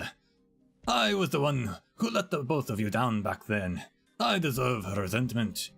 It seems Tatiana lived a good life, even without me.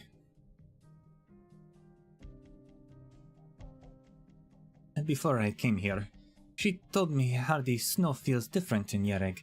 The snow you find on the mountain summits is different from the snow down here. She told me Yereg is my home too, that even though I grew up in Ursus, I was born here. Tatiana, that sure is something she would say. She liked the summit snow as much, or so much, and always told me how different it was. It's a pity a thug like me didn't get back then. I don't get it either. But I remember what she told me. I might have forgotten what happened when I was small, but all those experiences don't just disappear. She always said, everything you've been through will always be shaping you as a person. Even if you forget it, its influence remains. She said Rosalind of today has every stage of her life to thank, and even the little insignificant things that happened in between have also greatly contributed to who I am today. And that's why, even if she couldn't make it here, she hoped that I could at least know a part of me came from Yereg. That's why she said that's why I'm here. Tatiana, when your mother and I first met here, you could say it was a mutual attraction. It didn't even take us long for us to fall in love. I hoped to marry Tatiana and spend the rest of our lives together. I was really looking forward to it.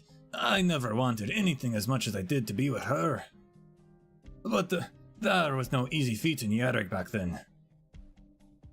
But why? If you liked each other, then why just stay together? It can't get any simpler than that, right?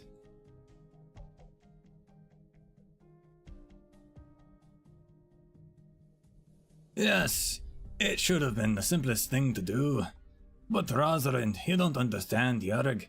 At least the way Yereg was 2 decades ago. We were still secluding ourselves in our little corner of the land and basically had no contact with the outside. You don't get catastrophes in Yereg, and everyone thought it was thanks to Yeragander protecting our people.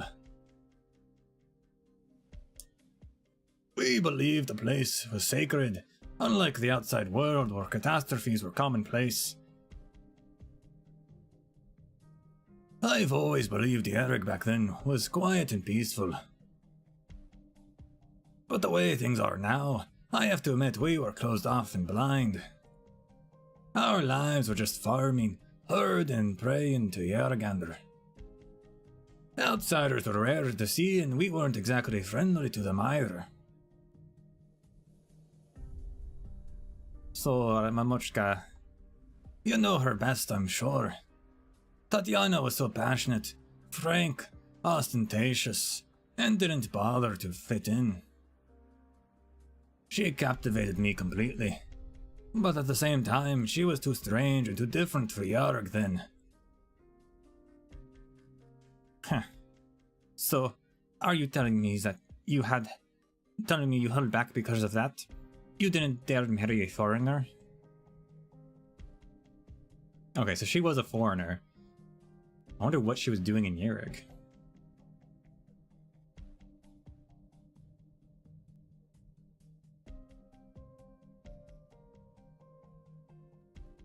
Oh wait, where did I come into the picture then? You had me without marrying her. I'm serious, Beardy. You better not be joking. Oh, Rosalind, wait. Oh, don't be hasty, it's not what you think. It didn't happen like that. Easy now. Then what happened? Of course I married your mother. Many objected to it, but it ultimately wasn't an impossible task. After all, the head of Clan Silverash married a foreigner too. A caster? I would imagine a caster.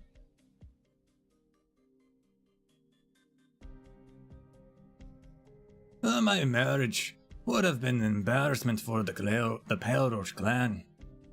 But I still managed to convince my father, our patriarch at the time, to go through with it. You met him already, Rosalind. It was him who brought you back home yesterday, even though I was so drunk I didn't recognize you at all.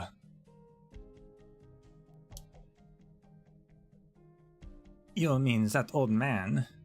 He's my grandfather? Yes. I appreciate that he ultimately let us marry, and kept it a secret from others too. One of my biggest regrets was not inviting more guests to our wedding, but Tatiana told me it was fine, that she didn't care about the formalities as long as we loved each other. Nothing else mattered as long as we could be together for good. And then we had you. The days I spent together with you you two were the best I could have ever imagined. But our good times didn't last long. The Silverash couple got into an accident soon after you were born. Yarig was already in a state of turmoil due to the Silverash reforms, and there were many who regarded them as a thorn in their side.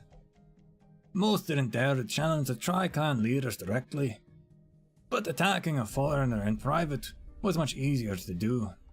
They said it was an accident, but truth be told, it was far from that simple.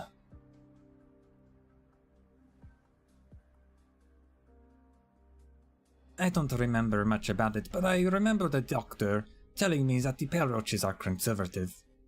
So Clan Pale Roach must have been against the reforms too. I'm not trying to lecture you now, Rosalind, but there are some things you have the right to know. It was beneficial for the Pale Roaches to suppress the Silverashes then, and I alone could have not changed our decision to do so. So, we Pale Roaches are the most devout believers and guardians of Yaragander, while the Browntails are the most astute followers who make sensible decisions. While the Silverashes had gone astray and tried to destroy our faith in vain, putting Yarag in danger.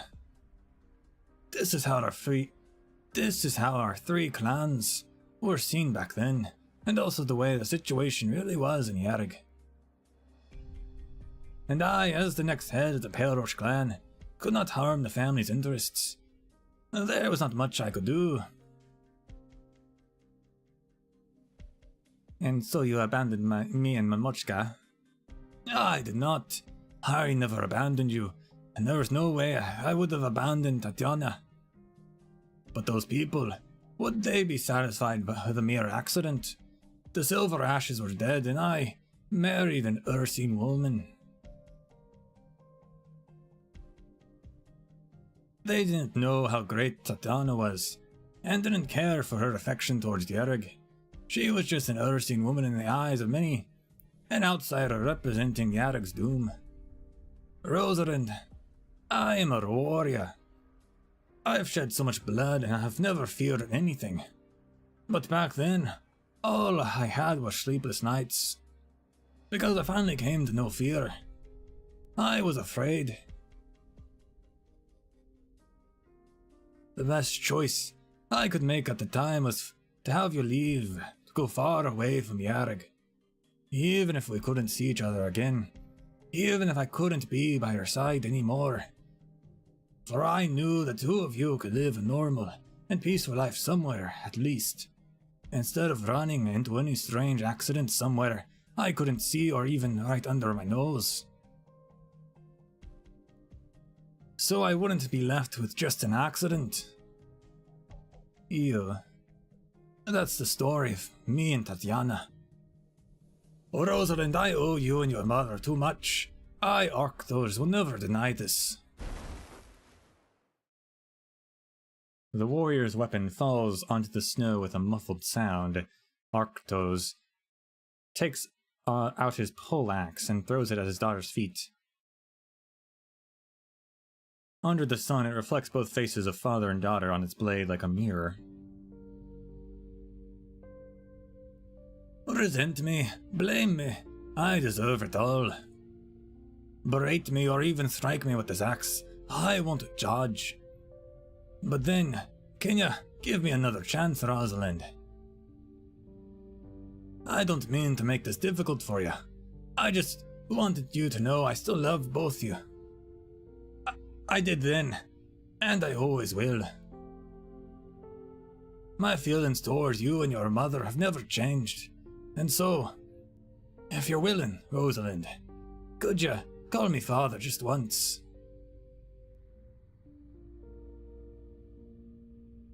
Call you father? I... Oh, Rosalind. Go to hell in your dreams. Oh, snap.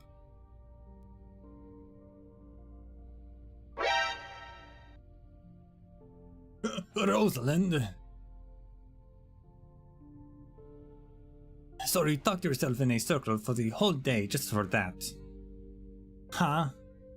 Didn't want to make things difficult for me. You even threw down your rotten axe because you were so sure I wouldn't use it to cut you open, huh? No, that's not what I don't care what you meant. It sounds so neat, convincing your family to let you marry. Being forced to make us leave. Ha, you think I'm dumb? All I can think of hearing your story is how Mamochka dealt with it all. You left her all alone in a hostile environment for so many years. And she even raised a kid for you. She willingly put herself in danger. Even with her life on the line. But you're telling me in the end all she could do was leave?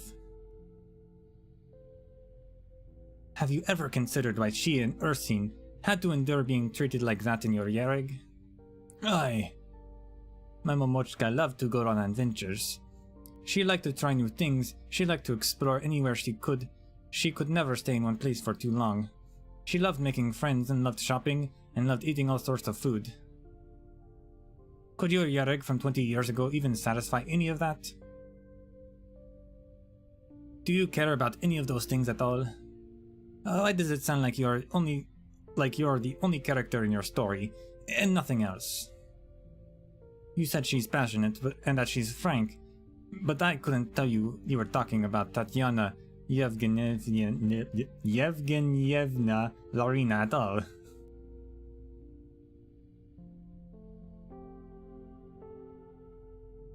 You're happy as long as you have your wife and daughter by your side.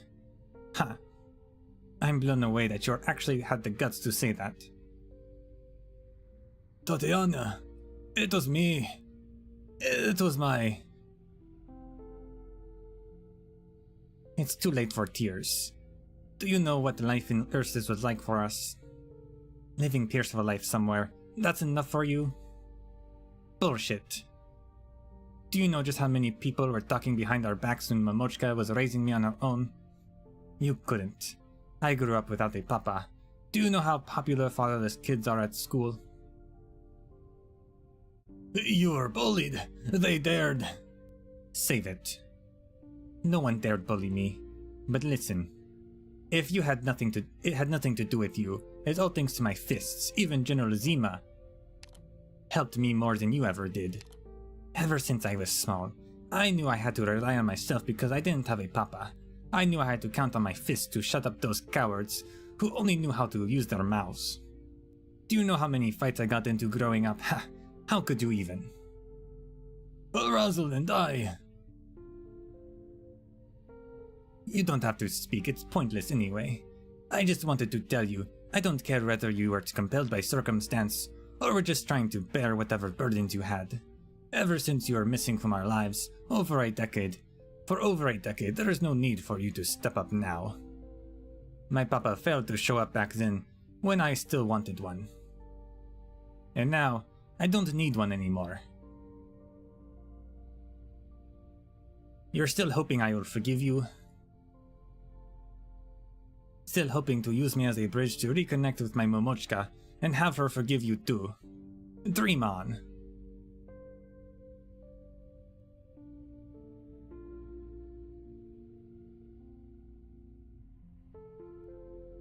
No, I wouldn't dare make such an unreasonable demand.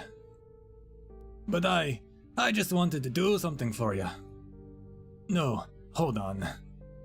Rosalind, what did you just say? Have your mother forgive me.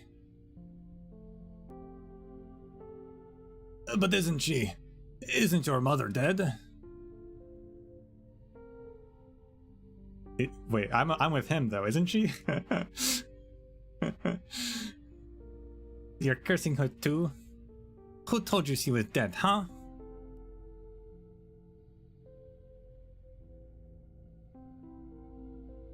But didn't you say you brought her remains back here, and you've been using past tense? Right, remains. Remains.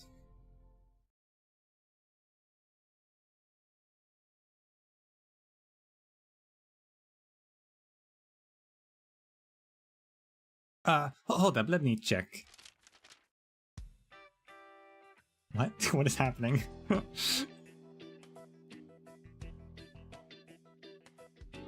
I mean, what was it? I brought back a token of hers. Man, Yereg language is hard as hell.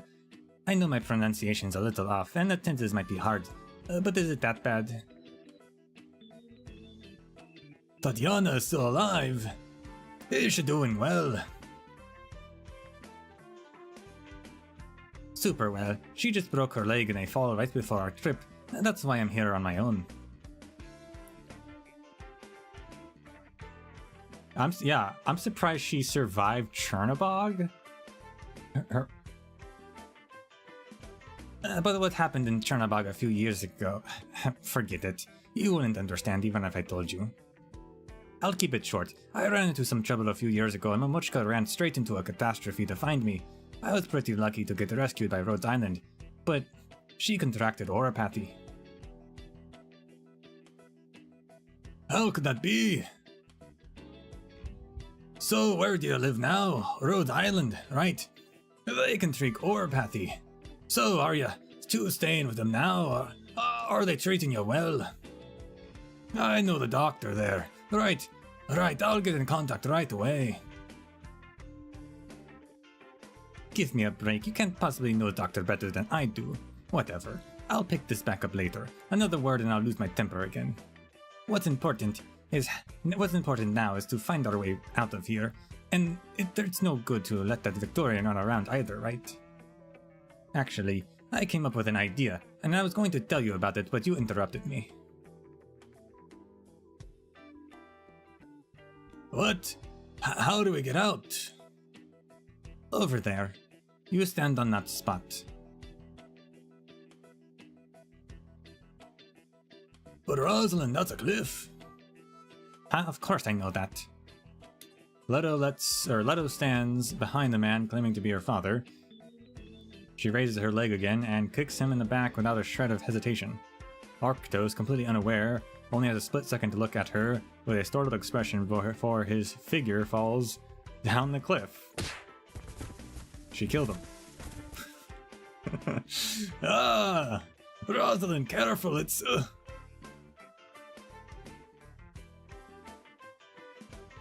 Damn, you're pretty loud. Stop yelling or sound like I was going to end you. I took a look earlier, the short drop wouldn't do much with all the snow below. What's wrong with you Yeregs? Do you guys not do any snow jumping here? Ah, right. Hey, totally unhandsome beardy. Don't forget to settle your child support for the past decade or so. I'll send a bill to your clan later. Ah, that felt great. And now, I better tell the doctor and the rest what happened here, just to be safe. I was supposed to be a tourist here, though what the hell am I doing? Oh, I got through. Doctor, are you here yet? Yeah, I'm fine. But there's something I need to tell you. To drive them away with fire is easy. I'm really surprised But if we're to ensure Leto's they'll mom never come back to survived us, Chernobog. then a fire is not enough. I guess so. Apparently, according to her, her mom. See, we didn't see Leto. We only saw Leto once, pretty much, in the Children of Ursus event.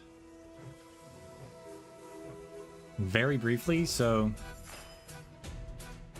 we didn't see her like get out with the rest of the students or anything, but presumably she did come out with the rest of the students. But I guess her mom maybe also came to the school to try and get her, it sounds like. Which is even more impressive that she wasn't killed. But I mean, that's nice. That's awesome that she survived. That's great. Happy for her.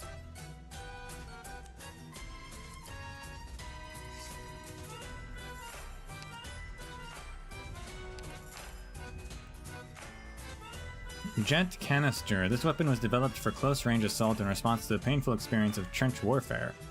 But how many would be willing to carry such a heavy and fragile can on their back?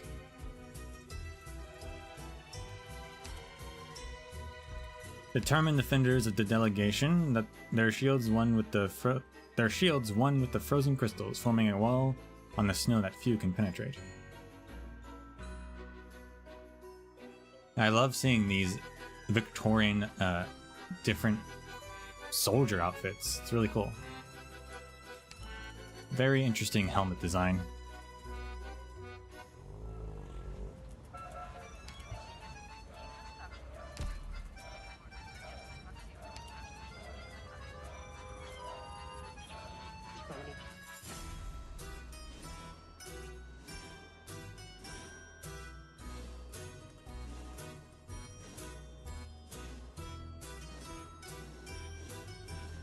Control malfunction.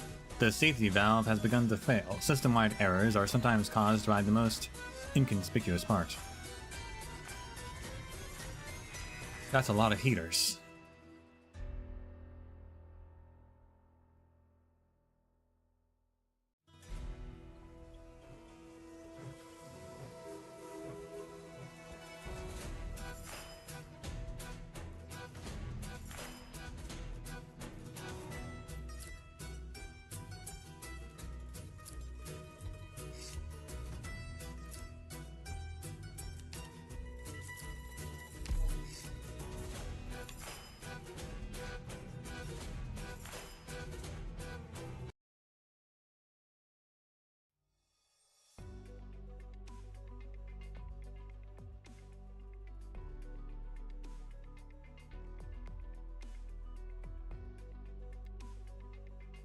Hey maid, everyone else has already scampered off. Why are you still here? Shouldn't you have left as well, Madam Cirrus? Do I really have to just because you tell me to? This statue is the fruit of everyone's labors. If anything happened to it, how could I break the bad news to them? Is it the fruit of everyone's labors, or Enceodes? No wonder I saw the Saintess hold you back just now. I think I saw her tell you something too. You hardly sound surprised. I'm not an idiot. She looked completely blindsided, but how could that possibly be? It's just that, looking at it from her perspective, the best position she can be in is knowing a little bit, but not too much. And so she sent you to go the last mile for her, huh? Well, what is it then? Of the people currently drawing close, one is Dagon Brecker, and the other is a Trilby Asher from Victoria. A Trilby Asher? He couldn't. No, he wouldn't go that far. Did the Saintess ask you to stay so that you could warn me about this? Let's go with that. Allow me to look after the statue in your stead. Don't trust her.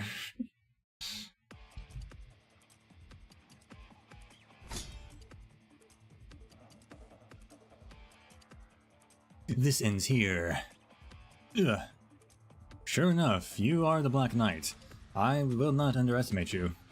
But that is precisely why you should realize that you cannot best me. Oh, I like the confidence. But my patience is running thin. The way you scurry and flit about has already started to bore me. My apologies, madam. I have been derelict in my duty if you feel that way. However, if I may speak freely, Madam Dagenbrecker, I feel no murderous intent in your swings. You were invincible during your days in Kazimierz, the Black Knight that struck terror into her opponents with her mighty blade. But now you're reduced to nothing, or to using these edgeless toys. Gah. These edgeless toys will be enough for the likes of you. I only ever used the Lithuanian greatsword in competitions. The sponsors demanded it. The greatsword-wielding Lithuanian warrior. Oh wait, excuse me, we know it's not Lithuanian anymore. Lithuanian. Force of habit. The greatsword-wielding Lithuanian warrior, the artless freak. Call me what you will, it matters not. But it's time to cut this dance short. You seem to have forgotten something. The reason why I started using these Dagenbreckers in the first place. A Dagenbrecker is a type of sword?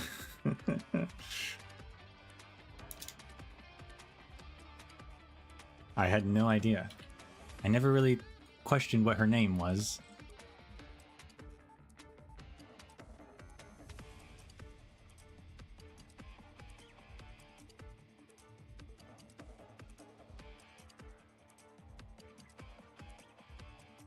Although when you search up her name, it just comes up with her, so I guess what's the translation specifically?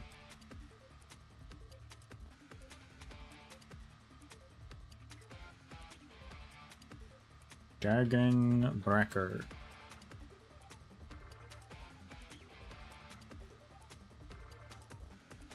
Okay, well, it's not recognizing. German, I guess? Swordbreaker in German?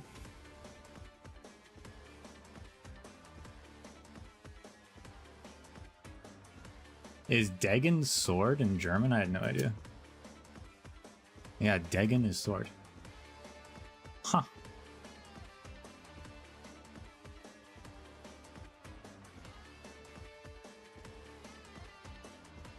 Although sword breaker is not a type of sword, I guess she's just saying that her weapons are sword breakers. I guess. Well, either way, now we know.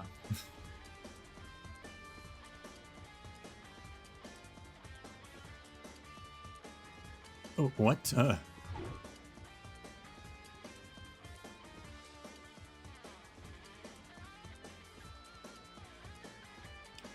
The frosty bite of her blow stops his words before they leave his mouth. The frigid winds of Yereg stab him, the unfeeling mountain snows crush him, and the ice-cold Dagenbreckers slam into him with all the force of a glacier.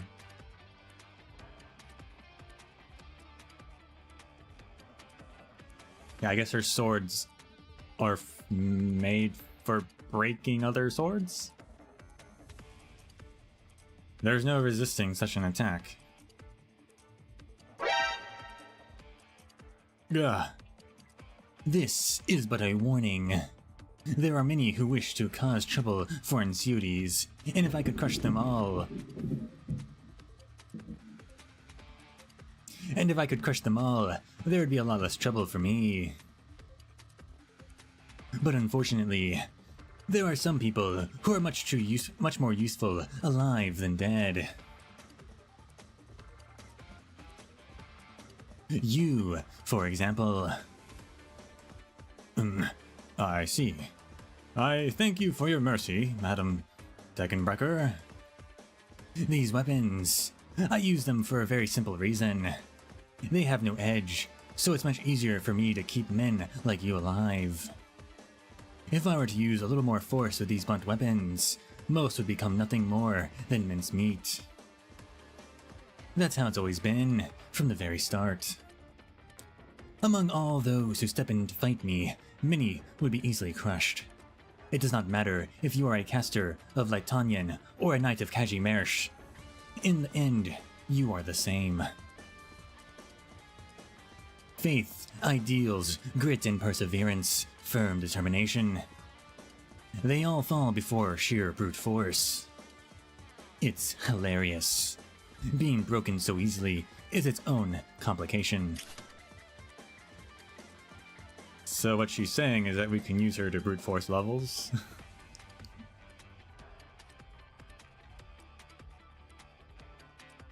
The woman who took her weapon's name looks down disdainfully upon the Victorian before her. He had been by no means an easy foe to handle, so it was up to her and only her to face him.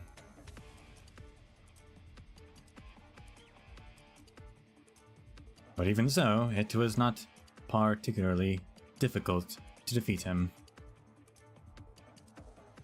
I mean, yeah, Chilby Ashers aren't that strong. They're kind of annoying, but they're like, whatever. The road from being a destitute, artless nobody to becoming a Black Knight, 3 times consecutive champion, was not an easy one to walk. Compared to that, anything that came after was only a trifle.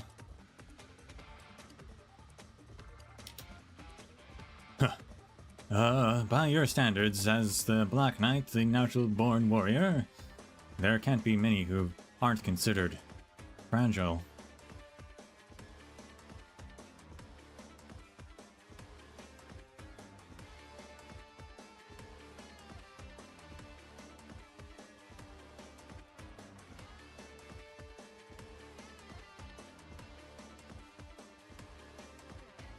Oh yeah, it looks like, well, at least according to Wiktionary, the Dagon in Dutch is a dueling, like, fencing sword, which would be a rapier, like, right, Irene uses.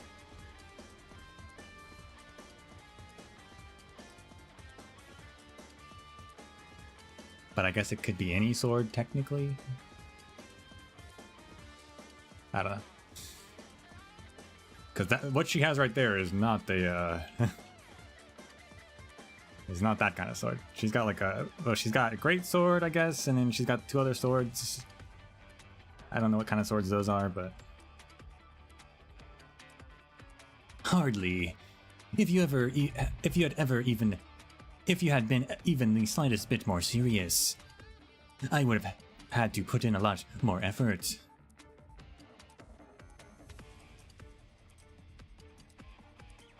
Unfortunately for me, as an intelligence officer, it is not in battle where I have to get serious.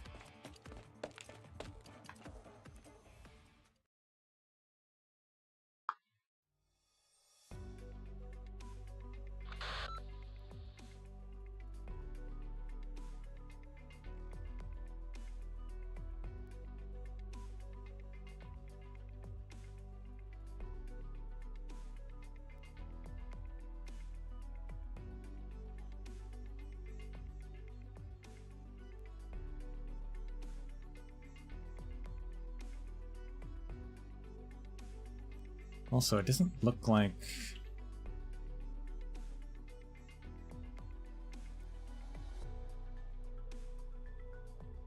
Now that you spoke, you can Google Dagon and look at the pictures. Yeah, I'll probably do that. But now that you commented that, it doesn't look like YouTube chat is on stream for some reason. And I don't know why. It should be, but it's not.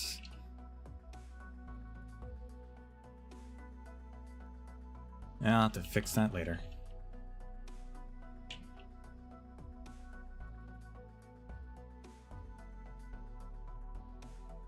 Wow, they've already climbed up all the scaffolding.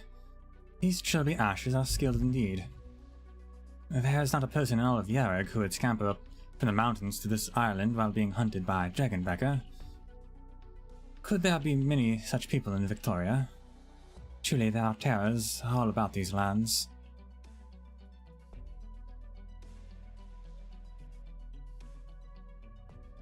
Indeed, there are terrors all about these lands, and we must cope with them in our own way, every day.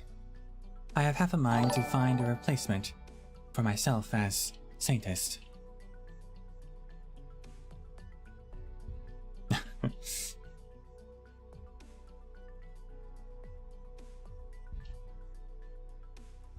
Oh, perish the thought. Wasn't it you who sought to be Saintess in the first place? You truly do resemble your brother in that regard.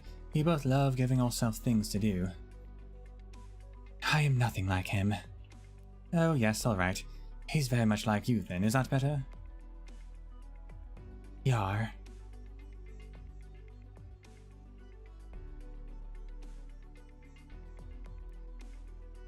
Yes.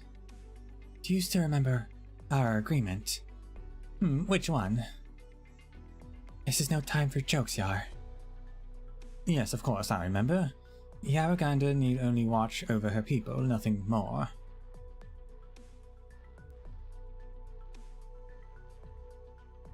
Yes. At the time, I had already begun doing some things under the table. If we depended on her even for this matter, then whether it was him or me, our ideals would be but empty words and bluster. It's not quite so easy being a bystander, you know. I ask her only to be patient for a little while longer. Alright then. Although I'm not sure if she can even hear our little agreement. Anyway, I just came to see if we could change the statue a bit is all. I can't believe you haven't given up on that yet.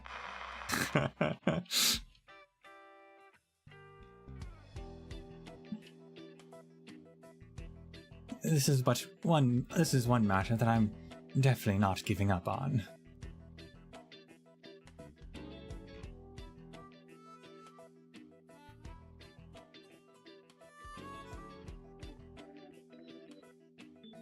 What a sassy goddess.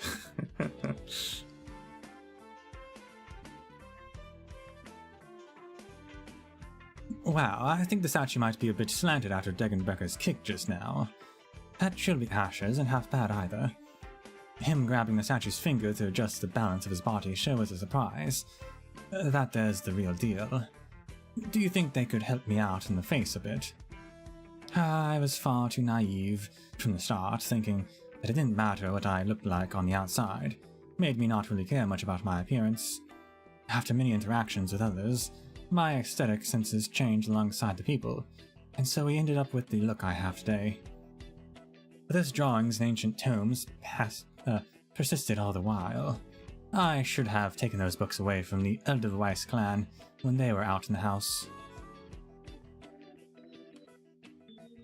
Who expected them to suddenly decide to build a statue of Yaragander anyway? Those two sure climbed to the top of the statue real quick. Oh, that's right. Shave the cheek on that right side down a little bit more. Damn it, don't shave down the sides of her hair too. I quite like those. From this angle it doesn't look half bad though, does it? Where was I? Right, after getting to know Enya, I started to look after my appearance more. I would always go with her when she would sneak out for walks, recommending me various cute ornaments and trinkets.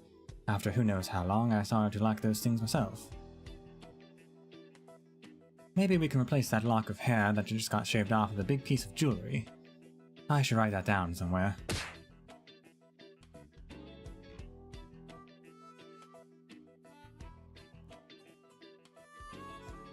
Must be tough being a Chulbi Asher. Looked like he was about to jump down from the top of the head himself, but then Degenbrecker sent him flying with a mean kick. Poor guy.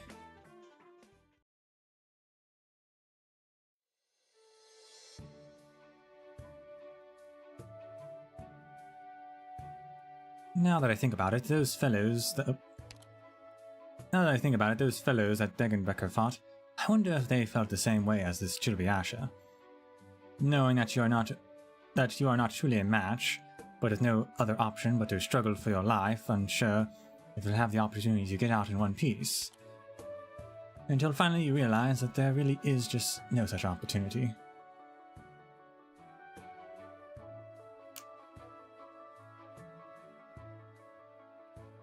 No. Those with more mercenary motivations are for battle are much weaker than him. Are you satisfied? Yes. You seem to be quite pleased while you are watching us give the statue a light trim. Is it to your liking now? It's not bad, I'd say. Good. Where are you going? Despite the fall, he's not the type to die so easily. He will be back soon enough. I will resume keeping an eye on him.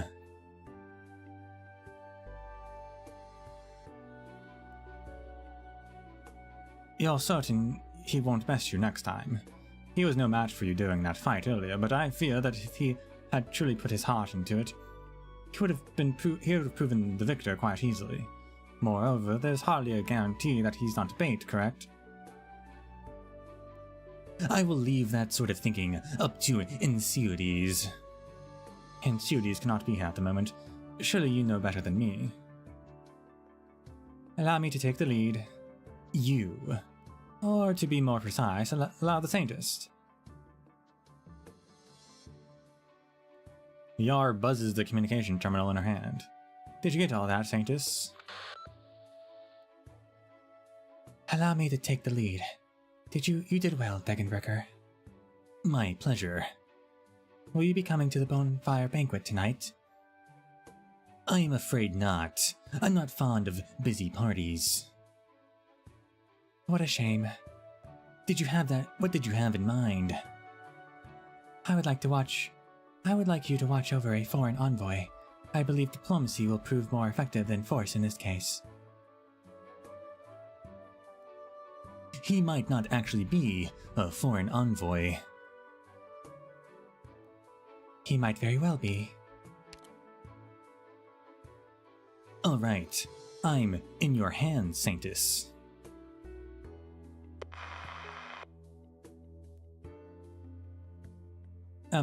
You know the exit's in the other direction, right? I know.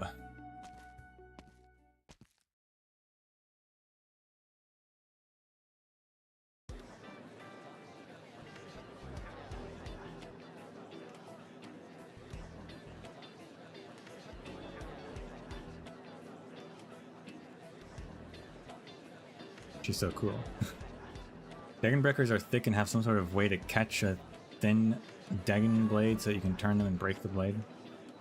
Oh, so it actually is like a thing. Okay. Oh, yeah, I'll have to look them up.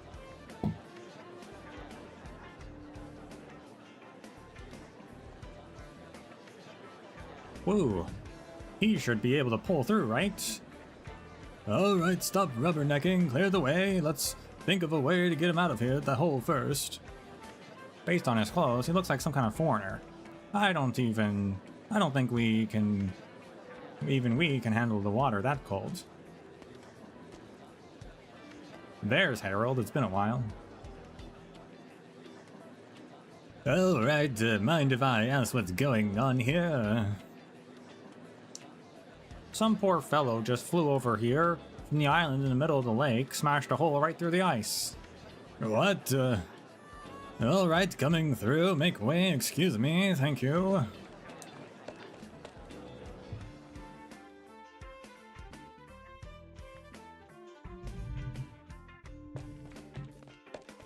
Thunder. Sorry about that. Harold squeezes his way through the crowd, and the moment he sees what all the fuss is about, he cannot help but laugh. A perfect circle has been punched through the frozen surface of the lake, and in the center of that ice floats a corpse. And so it fell to him to come to the rescue.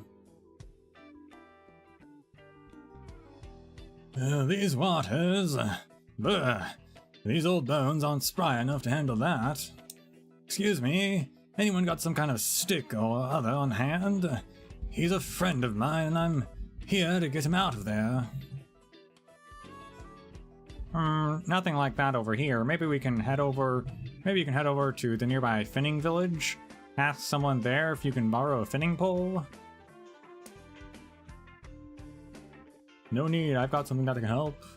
Nice, thanks. Rosalind. Hey, Dadushka. Fancy seeing you here. I'll lend you my weapon. Let's get that guy out of there. Cheers. We'll hop too.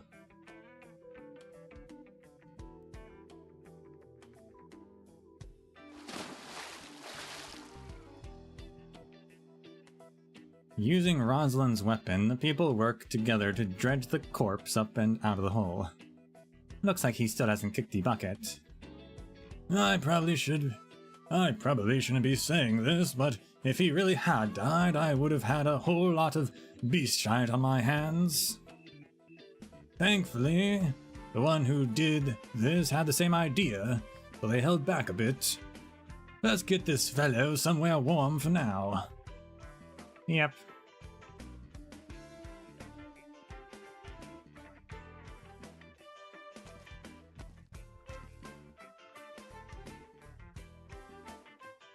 Oh, shopkeep, allow us to borrow your fireplace for a spell. Okay, sure.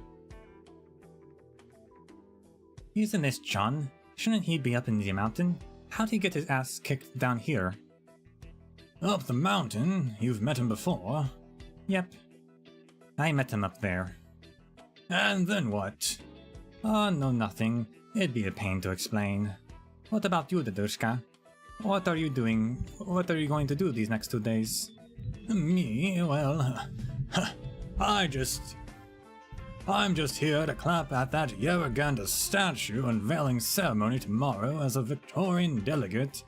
After that, guess I'll be heading back home straight away. If I manage to find one last opportunity before I go, I'd like to walk about and buy some souvenirs for the wife and kid back home. Sounds like you've got a lot of free time on your hands, Dadushka. When you're young, you feel like you've got 1,001 different things that need to get done. But when you get around my age, you'll learn that some free time never did any harm.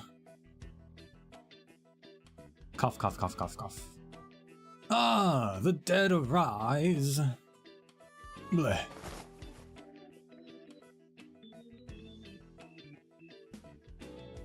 How's it hanging, John? Madame Larina, and Lord Viscount. Good, I was just about to have a chat with my dearly departed grandfather. The hell happened to you anyway? It's a bit of a long story. Are you getting along with your father? Alright enough, I guess. Father? Did I miss something? Both of them? It's a bit of a long story. Seriously, what happened, John? You've managed to become chummier with Rosalind than me, right under my nose.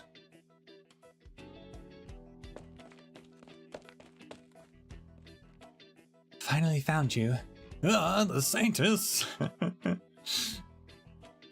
The Saintess. Pramanex? Ah, Leto, you're here too, perfect. Me? Lord Viscount, I hope you remember tonight's bonfire banquet by the lakeside.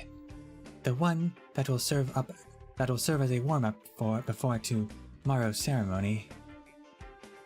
I had heard that you had been having your fill of scenic tours at Yerrick lately, and I feared that you had forgotten, which is why I decided to give you this little reminder. Of course I remember. Worry not, for I shall definitely be there. Will you be coming too, Leto? To the bonfire banquet? Sure, I'll come. And I believe this Trilby Asher is a friend of yours.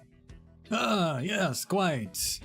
As a friend of Lord Viscount, naturally you two are a guest of Yerrig. I hope that you will do the honor of attending our humble banquet. Whatever reason could I have to refuse an invitation from the Saintess herself? Very well, it's settled then.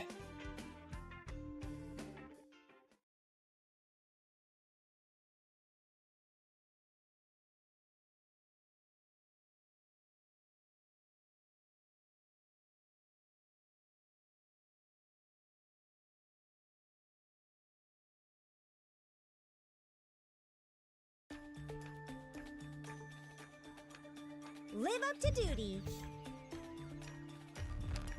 That's a lot of burdened beasts.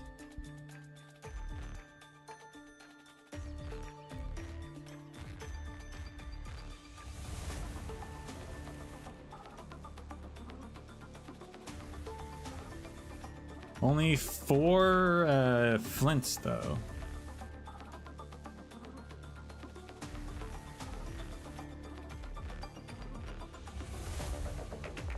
Probably don't want to activate them immediately, however.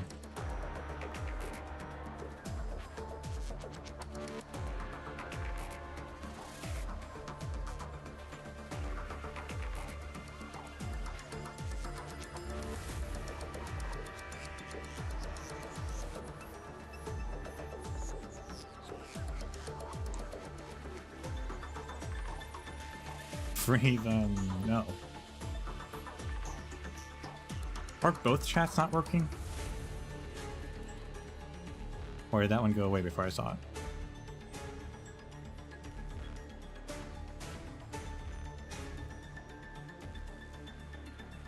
I feel like they were working yesterday, so I'm not sure what happened. Test. Okay, no, that. Okay, Twitch is working. YouTube is not, though, for some reason.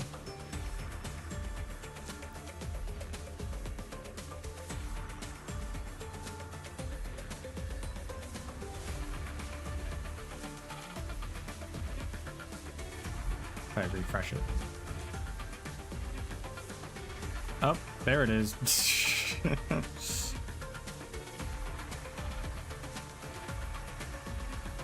Yeah, all I have to do is refresh it. Let me put that down there. Although it should be longer across the stream. Whatever.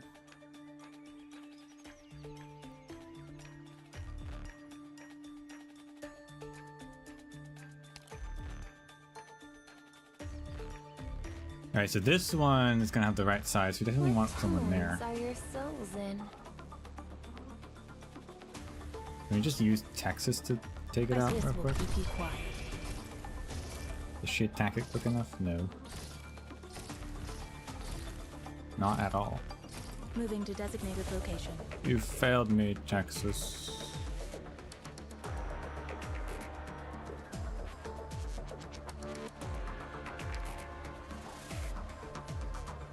Actually, it's still not working unless I refresh it every time.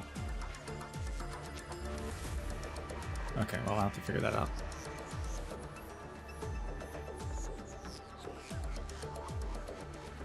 Yeah, epee is what the Wiktionary told me for the type of for a translation of Dagon.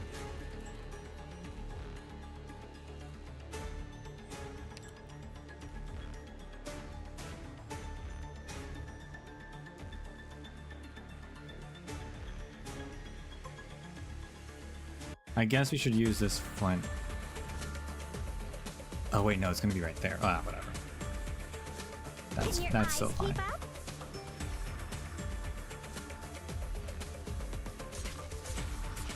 Ow! Any instructions? Listen, sight. Plaintail dodge. I do so nothing.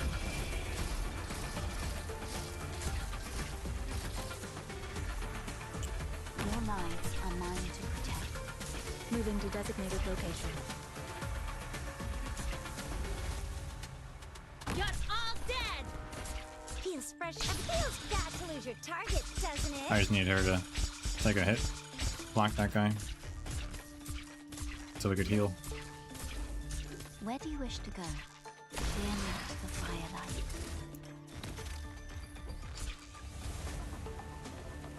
Good timing. Feels fresh. Listen, sight. Stay calm. Community of shadow. An improv trauma. Oh god. It's the snowball guys. They can throw them really far. She's dead. She lived. Interesting. Stay calm. What would you to see as bright as gold? I didn't expect Archery to survive a snowball. Any instructions? Listen, sight.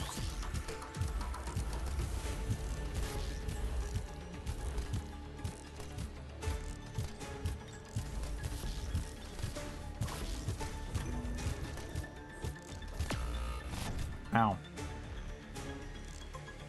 Gotta of blood. You ran into me. Need speed to succeed. Any instructor like a shooting star is out of my home.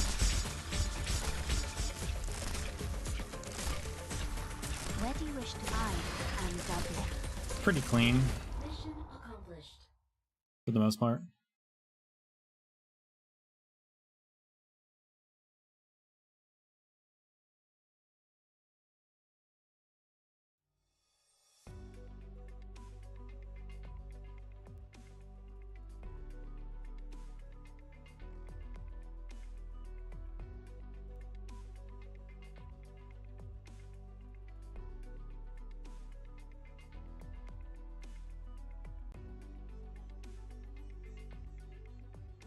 How long do you plan to plan on sitting there?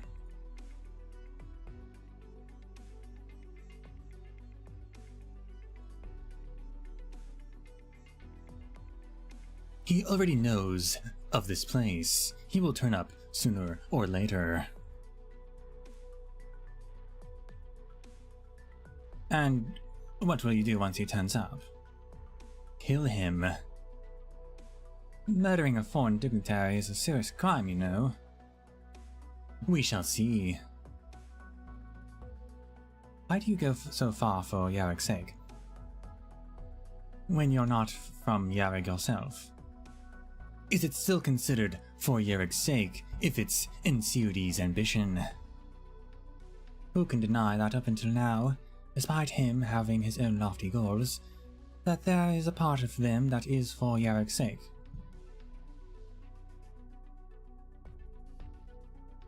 The sort of praise is probably what he would like, or he would least like to hear.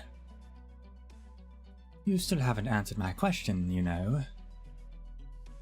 When Ensiudes once mentioned to me that perhaps Urigander truly existed, I thought to myself that maybe one day I could fight those so-called gods with my own two hands.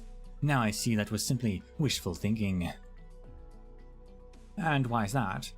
Ensiudes had already dropped that particular plan, for one. Alright. If he had stuck to it, do you think you could have faced down a goddess who might really exist?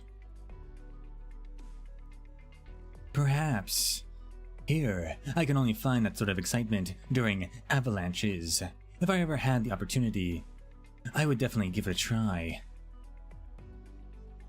Do you think you'll win? No. I have stood against the avalanche, but I have never once triumphed. I understand. You are simply in it for the challenge, and you consider the matters that are happening in this land to be suitable for that purpose. I don't know. I mean, Yarek's only a 5-star caster. Like, Degenbrecher would probably win.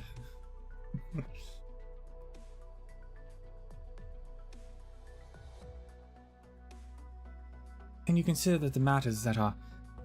Oh, I already read that. It's hardly as lofty as you think. This is just who I have grown to be, nothing more. Very well said. You may head back now, Degenbrecher. Oh, that worked. Rarity is not strength. I mean, it literally is, though, because they have stats. So, like, purely from a stat point, Degenbrecher probably has a lot more stats. Now, Yar would have the high ground, which I guess mechanically means she would be immune, because I don't know if Degenbrecher can hit ranged characters. But, taking that not into account. Purely from a stat standpoint. She'll eventually get an alter form, will she? I don't think she wants to do anything. I think she's happy being a maid, so...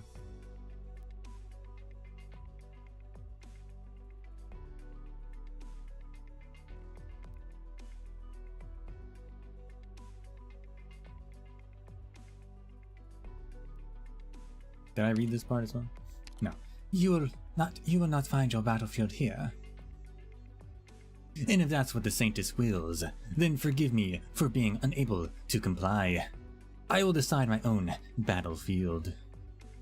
And what if I said it was what Yaragander wills? I will then wonder why you are the one conveying Yaragander's will. I am the Saintess' maid, after all. So what you are saying is that the will of the Saintess is the will of Yaragander. Rather that Yaragander supports the great Saintess' opinion on the matter. At least, that is my guess. Huh. You could say that Yar is weaker, because like, compared to the other Farenmut, she's probably the weakest Farenmut. And I guess you could argue, like, well, she's using her power she used her power to make Yerrig, I guess, but also to keep it safe from catastrophe.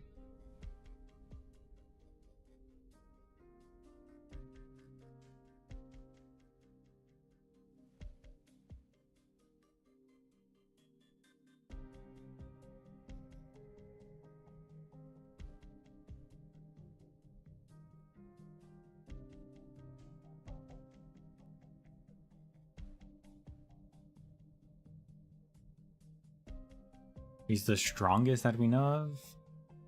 Per whom? Like, we don't know what she can do, I guess.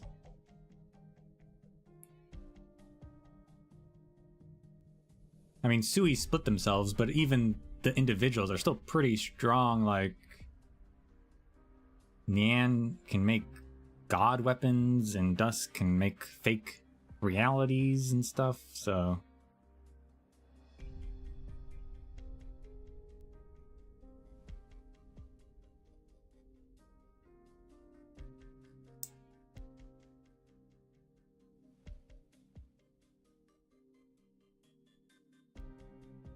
Yeah, that's what I'm saying, is that Yaragander probably is weaker now because she has used her powers for the country, right?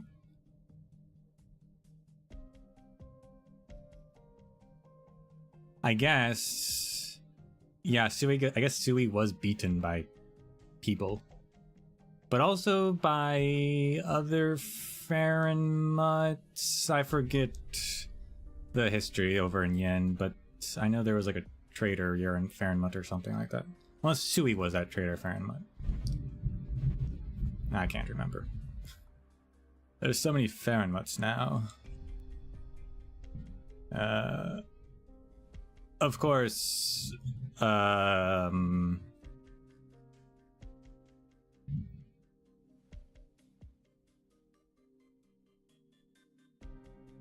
whatever their face was, Ulashar, the whale. They were killed by people, so I guess they're pretty weak. Although their powers are pretty strong, if you think about it. I guess it's, yeah. Yeah, Sui was the traitor, yeah.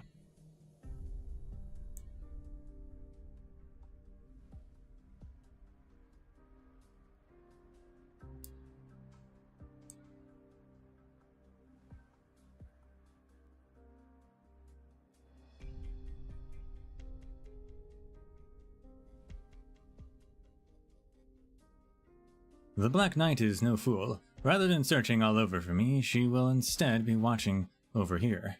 She knows that I will return, and return I must. Ah, if only I could return home alive. You could. Nothing's stopping you.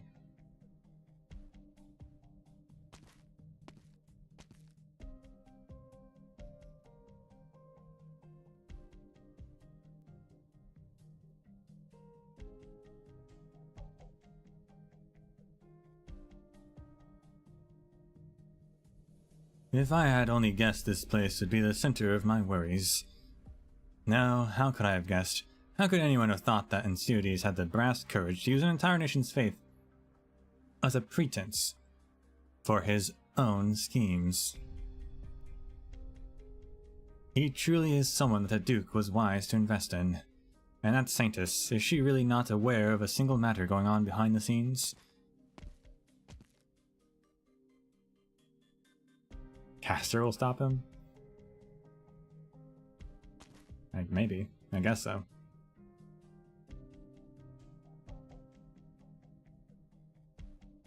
And Degenbrecher. She couldn't possibly be quite so single-minded as to have missed the forest for the tree.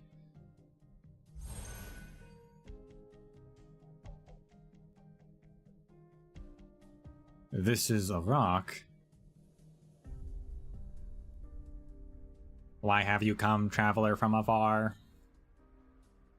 I am but a man on a steadfast faith, here to admire her visage.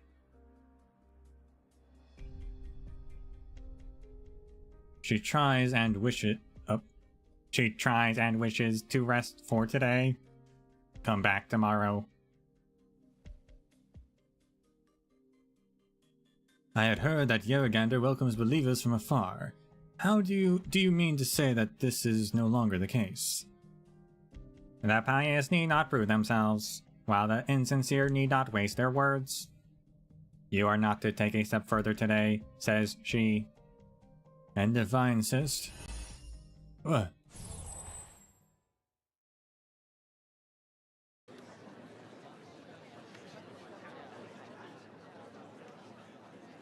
Nice. The Silberneherze looks all about him. The main path to Lake Silberneherze is bustling with activity for most days, and today is no exception, which is why it causes no small amount of turned heads when he suddenly appears out of nowhere.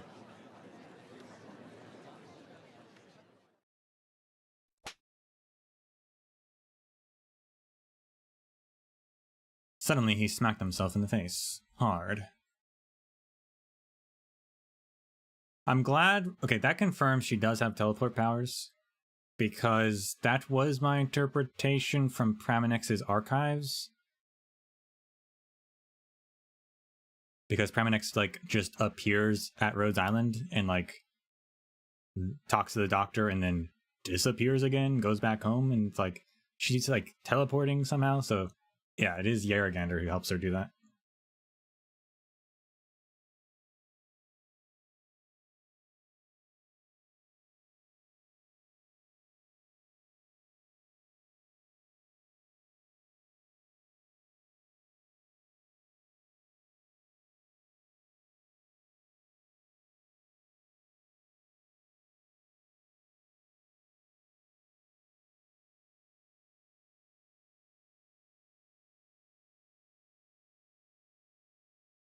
You can be anywhere in Yerig? Probably. Hey, when did that guy pop up there? Look, he's slapping himself for some reason. Think he's some kind of lunatic? Haha. The Silberneherze takes no note of the people around him, simply turning his body in the direction of the statue of Yeragander. In imitation of those devout followers, he performs a quick gesture of prayer. Yeragander's blessing be upon you. This was the first time he had done such an act since stepping into this land. After doing so, he turns to leave without a moment's hesitation.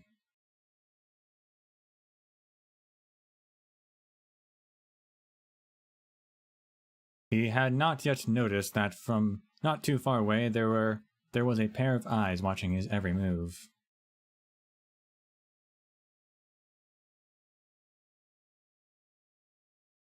Degenbrecher isn't a very talkative woman, so she probably won't tell Inya about this, would she?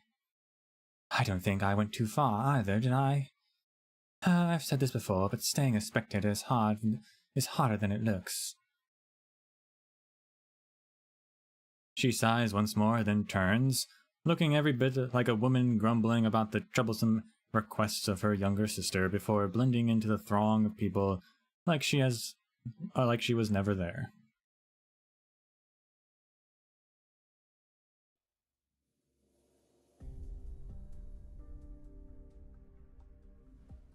You think John just converted? He's like, oh snap, the god's real.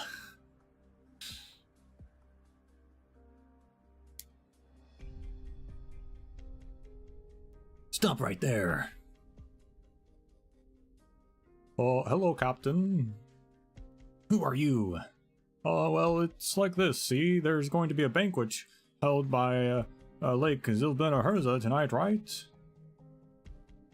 I would. Yeah, I mean, you might as well.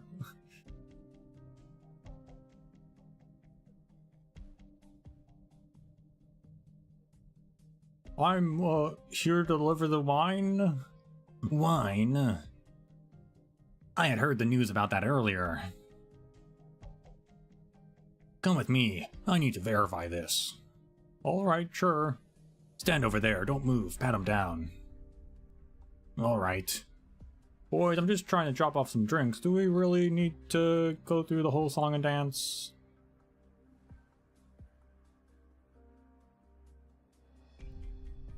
These are special circumstances. I appreciate your cooperation. If you really are who you are, we will offer our deepest apologies later. I'm afraid that you two won't have the chance to do that. What?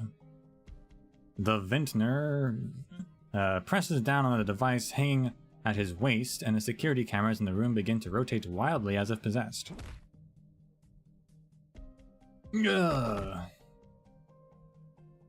There's an enemy. Nice try. Ah.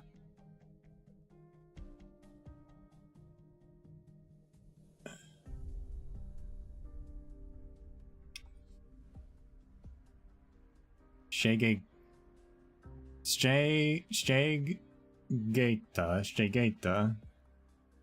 After the two Stegeta fall over, the vintner swiftly begins to operate the terminal. As he meddles at the terminal, the cameras in the corners of the room briefly halt before returning to their normal activity. From my earlier investigations, I knew that Yerrig managed to get a previous gen OS, but it's got two fatal flaws. I recommend you upgrade to the latest generation when you can. Naturally, if Yerrig were to become a part of Victoria, we would provide one free of charge. The vintner breathed a sigh of relief, but then immediately doubles over. Oh, looks like my wounds are about to reopen. The destructive power of the Black Knight is no joke. But she can hardly be anywhere or everywhere all at once. As for Yarrigander, I'll worry about that later. At least she didn't prevent me from finding this place. Here goes Linux. He stands up again, ambling towards the nearby barrel of wine. The barrel is heavy, but as he draws close, it is immediately obvious that there is a distinct lack of the scent of wine in the air. Aha! What was stored inside the barrel was not wine, but metal. I had investigated the amount of metal Yerrig was procuring, and at the time nobody had any issue with the numbers. But if, say, the metal was used, if, say, the metal that was to be used in the construction of the statue was not all put towards that purpose. Okay, the statue is made of metal. There we go. Where then did all that remaining metal go? And where is this metal in the barrel slated to go next? Honestly, it being made of metal just makes it more likely to be a mech. I had said that while the Black Knight's fearsome, she's not so strong as to cut through steel like butter, and I was right. He turns back to operate the terminal once more. As his fingers unceasingly type away at the keyboard, various charts and diagrams continuously pop up on the screen above him. After a long while, he finally stands up. Anyway,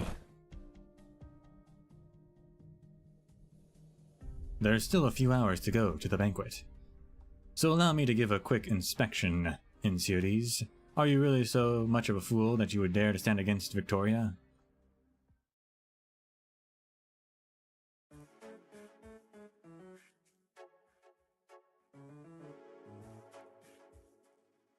Yeah, so I assume probably whatever's under the statue is a weapon to protect them from Victoria or anyone, right? So, I mean, I wonder what it could be though. Or maybe it's multiple weapons, it's just like an armory, I guess, like...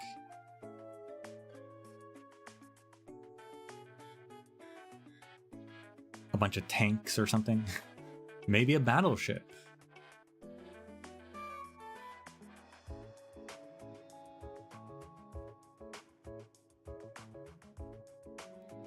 They definitely have the terrain advantage because the Victorian army has to go into the mountains to get to them. I don't know if a battleship could even get to Yerrig, actually. So if the Victorians can't bring a battleship, that's definitely an advantage.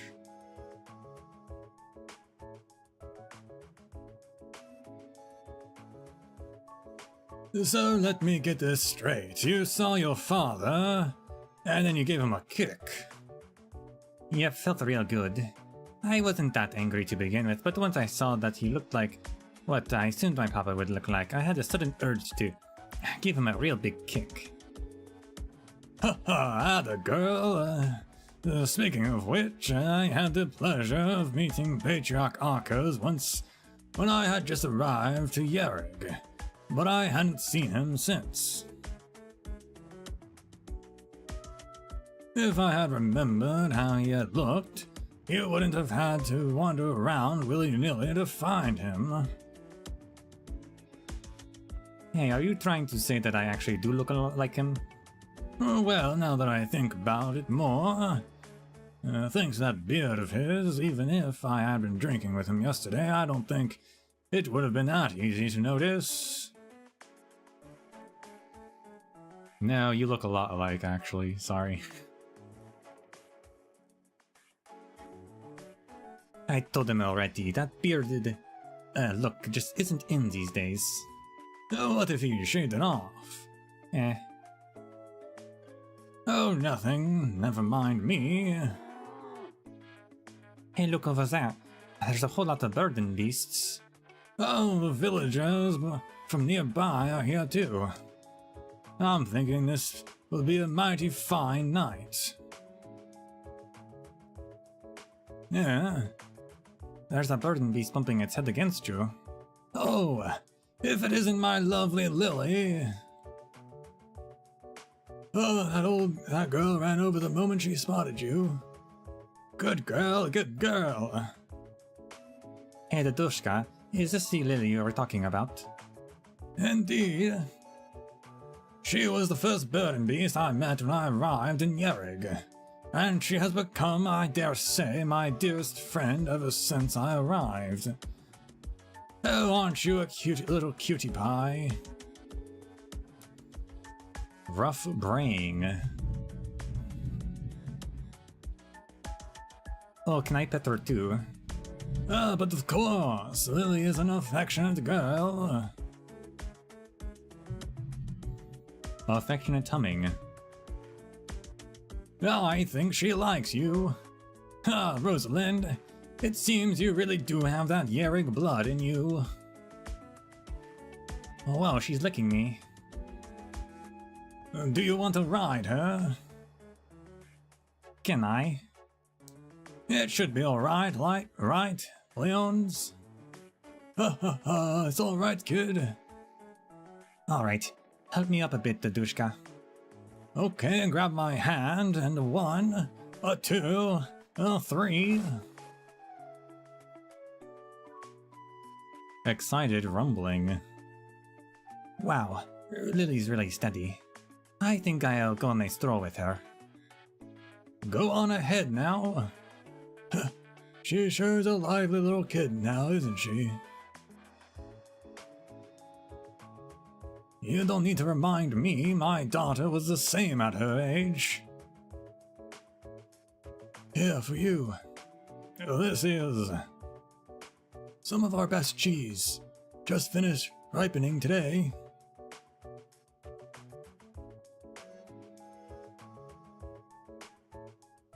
Ripening. I guess that's accurate.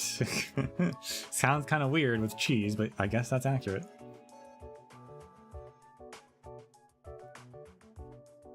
I remember when you were going back home pretty soon, so I whipped up this block just for you.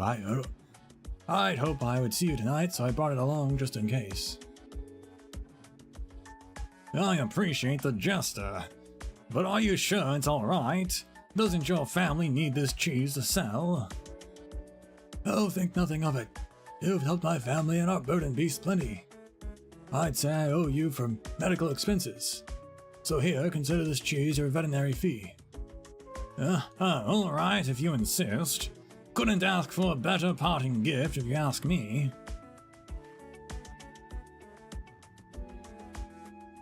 Truth be told, when you first showed up, we were pretty wary of you. But after a whole month with you, I feel like we're the best of friends. So I'm not going to get too mushy with you. Just remember that the next time you're in Yerrig, I'll always have space at the table for you at my farm. I will. I really will.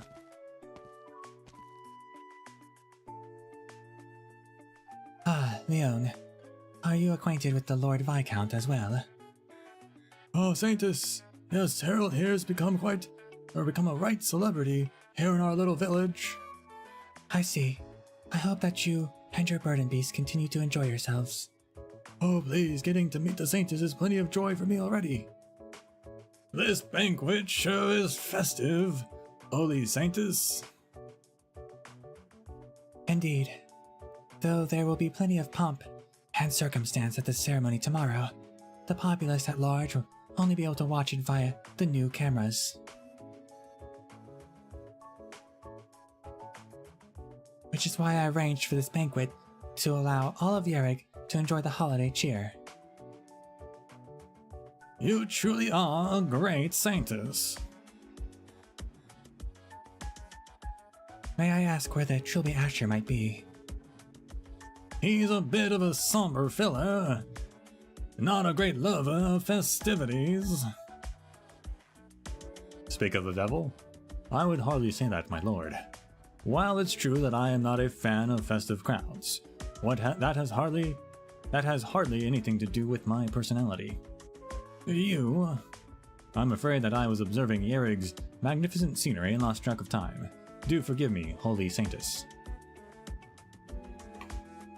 I am glad to hear that you appreciate Yerrig's natural beauty. I hope that you enjoy tonight's banquet just as much. Indeed, I will.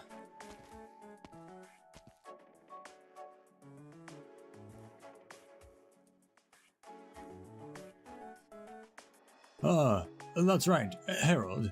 I have some wine here. Does your friend here drink? Come, let us have a cup or two together. The Trilby Asher surreptitiously shares a hand signal with Harold. It is a military hand signal indicating withdrawal.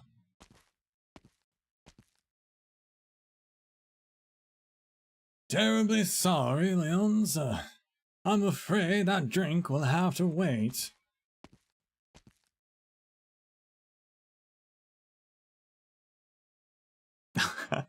I just realized the little mask the Burden Beast has a windshield wiper. Amazing. High-pitched braying. I'm back, Dadushka. Huh? Where'd he go? He got pulled away by his friend in black. John? No way.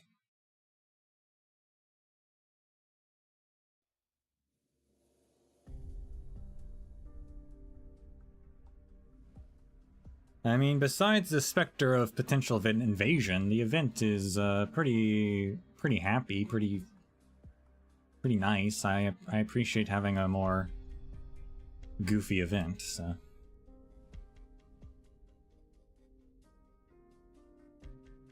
I do hope that you managed to enjoy yourself at tonight's banquet, my lord.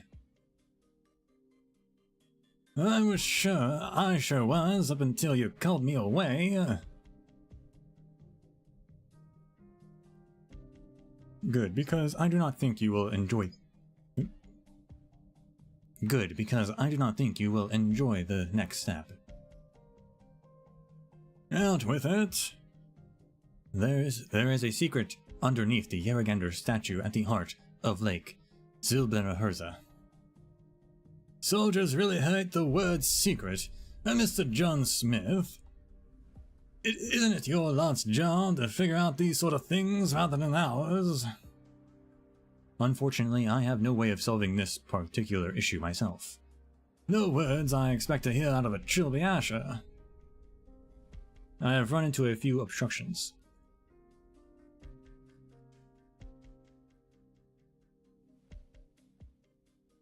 Wait, am I hearing you right? You failed? No. Though I am unable to ascertain exactly what is down there, the very fact that I am encountering resistance is proof that I am on the right track. The Trilby Asher takes out a stack of loose papers from the inner recess of his coat. Within the stack are photographs, assorted documents, and some handwritten notes. Harold takes a few to look at himself, and immediately the smile on his face freezes. Goods loaded into the wine transport carriages, the true flow of the Orion supply chain. Transport route, itineraries, all this intelligence points towards a single fact. Under the island at the heart of the lake lies Insiodi's secret. No, not just his, but the greatest secret of this entire nation. Mecha Yaragander.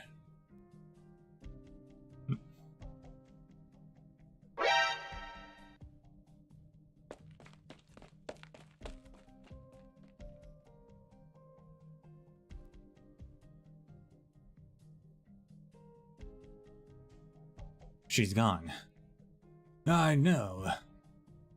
Allowing the daughter of a Yarig politician to hear that was not good. I am a soldier. I only care about real battles. This is something that you intelligence agents should be handling.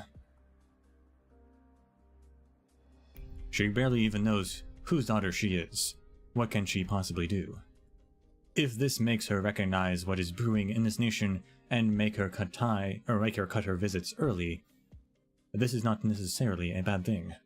She is, in the end, merely a citizen of Ursus. I am not one to make an enemy of that empire.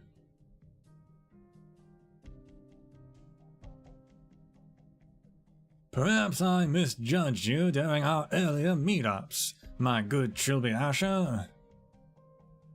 You and me both, my lord. Perhaps it is a good thing that people like you and I are wary of one another. Some real words of wisdom you got there. My next words might not be those words of wisdom you so adore. You cannot go home empty-handed, my lord. I know. I hope you truly understand that this is the price Insiodi's must pay her grace. He has crossed a line. Is that what you tell yourself to make you feel better?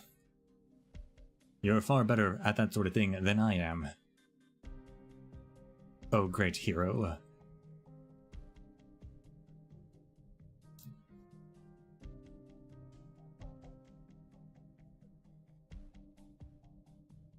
The banquet continues.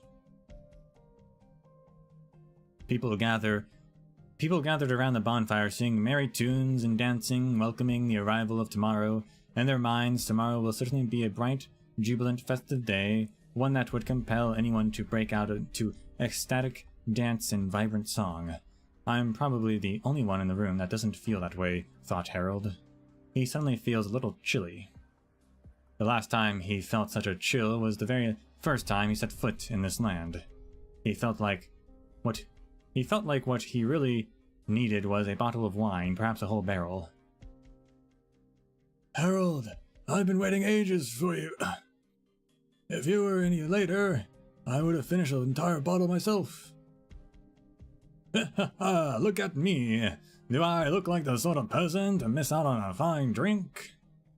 Tonight we will drink till we drop.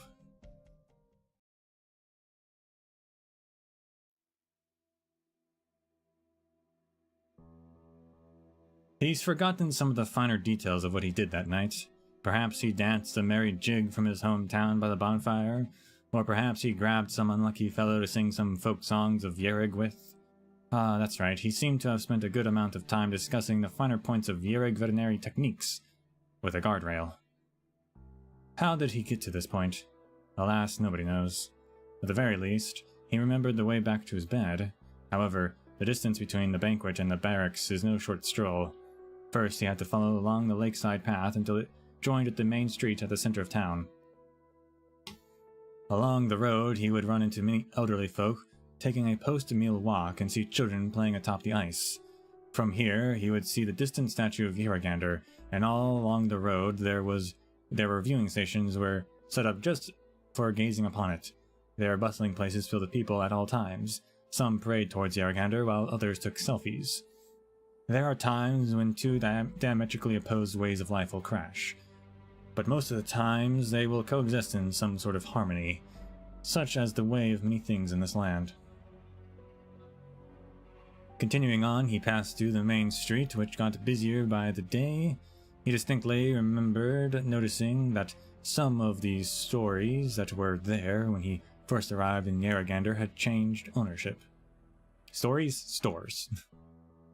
In a small alley close to the center of the road, there was the latest restaurant that he had fallen in love with. This restaurant had managed to meld together the flavors of Victoria and Yerig into their dishes, and suffice to say that he was a big fan. The restaurant was run by a young couple, the wife a Yerig native, and who had learned the culinary arts in Victoria, meeting her spouse in the process. The two of them started a family, returning to Yerig to set up their restaurant, hoping that they would be able to have a better life in this flourishing land. After the alley, he had to cross a highway, still under construction, then a patch of woods, before arriving at the hillside where he could look out over the whole land, where a roaring fireplace awaited him. At the moment when he stepped over the edge of the road onto the soft soil, he became quite aware of just how much further this nation had to go to be considered well-developed. But walking through the tranquil woods immediately put a stop to that line of thinking. Though he often jabbers away with other older men whenever they meet, lately he finds himself thinking back to the time of his youth.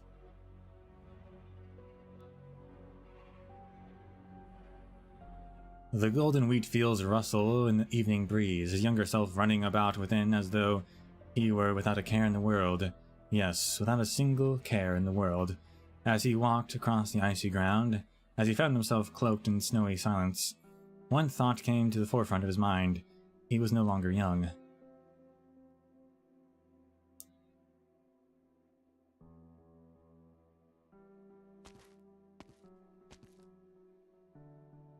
Phew, Eureka booze. Boss, if you're going out to get roaring drunk, can't you at least bring back some for the boys? Boss, look here. These damned Burning Beast blind boxes, we've gotten 3 full sets now except for the mystery variant. This has got to be some kind of scam by Carlin Trade.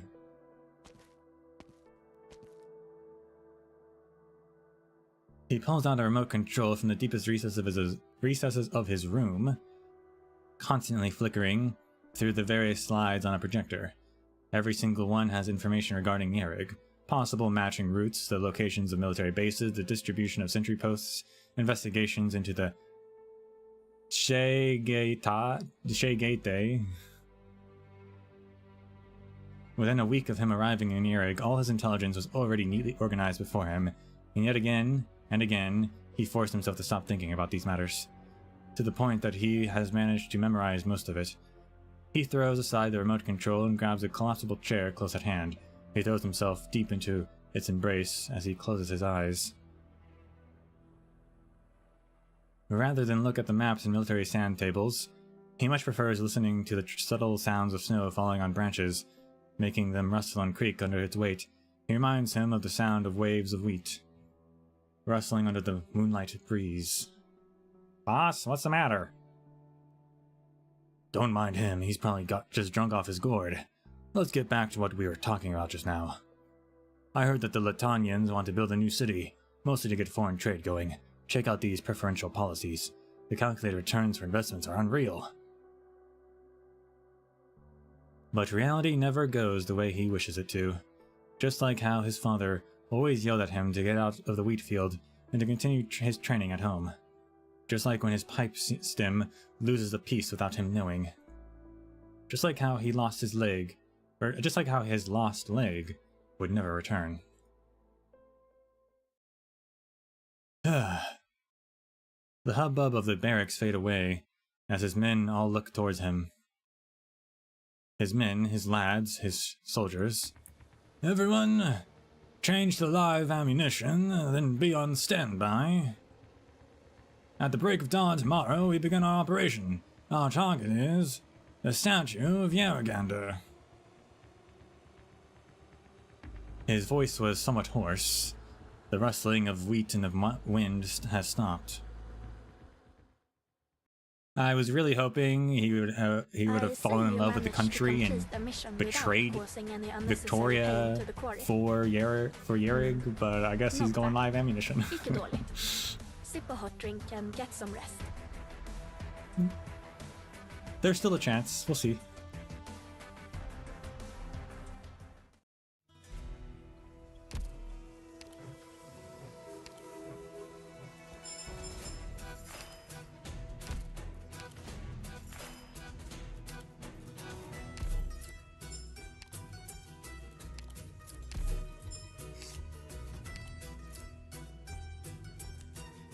A bottle of discerningly selected perfume. From what goes into it to how to use it, Harold has explained each aspect to you in laborious enough detail to drive one up the wall.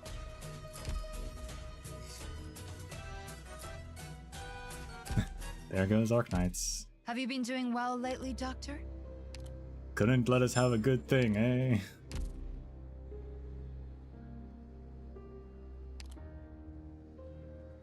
One more pull, one more pull.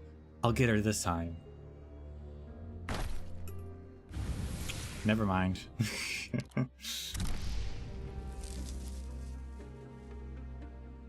Didn't even get up right up 5-star. What is happening this banner?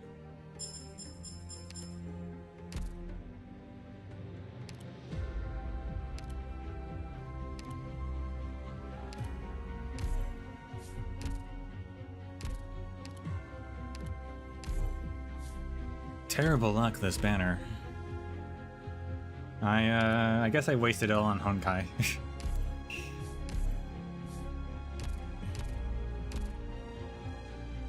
I don't know if I can accept going anymore. Like, I'm already at 67,000. I don't know if I want to go lower than that.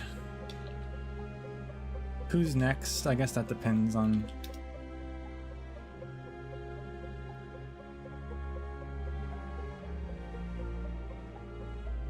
Game Press Arknights is still not open anymore.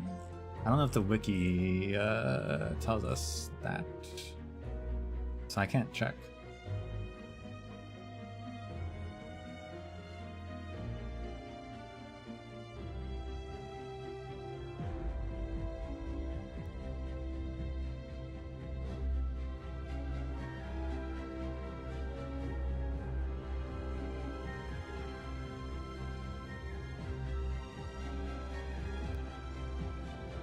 Tiredness is not called on me yet. May you first rest. Ray should be next. People like Ray, but I don't know if I care.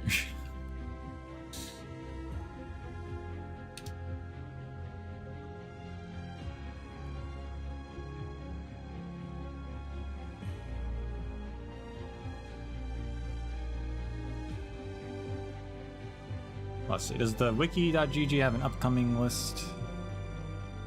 Like the Game Press did?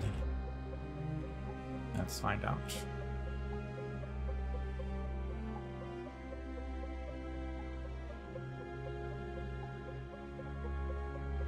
New and upcoming, but it's all old stuff. So no. I guess not. Shoe, that's right. Shoes coming up. Shoe. I think shoe's pretty cool. that's right. Shoo. Okay.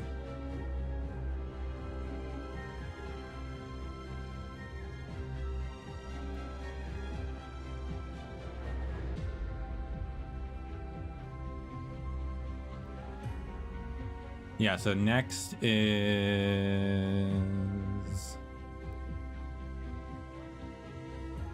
Yeah, to Ray, and then there's a rerun, and then there's Shu.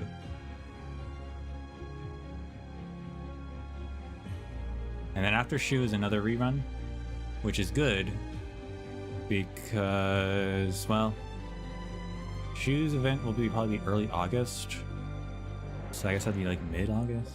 We'll see.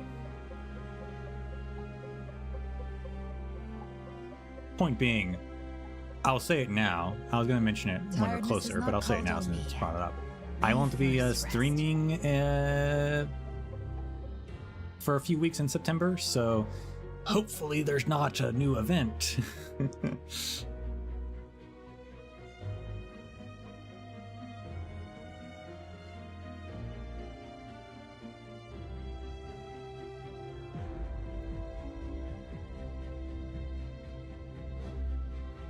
Yeah, I only roll when I like characters too. I like Dragonbreaker. I mean, Dragonbreaker's pretty cool. I mean, she's got a cool, like, military suit. She's got big horns. Like, what's not to love about Dragonbreaker? I like her.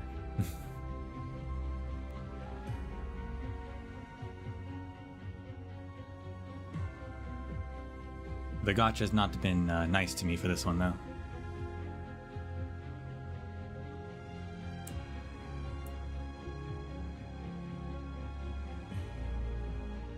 Yeah, if we're lucky, it's a rerun that I'll be missing out on, which is fine. If we're unlucky, well, you're just gonna have to read the story yourselves and tell me how it was. You stream to me this time, obviously.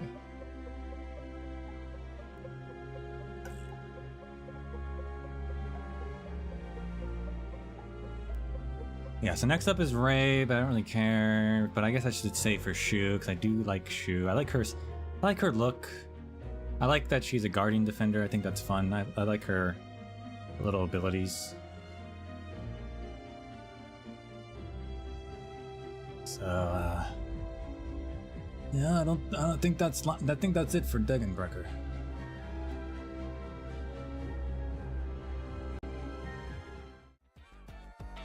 And that's it for the stream as well.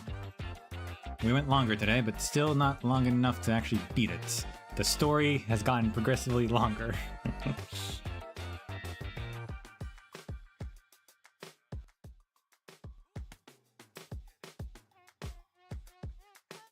But that's okay.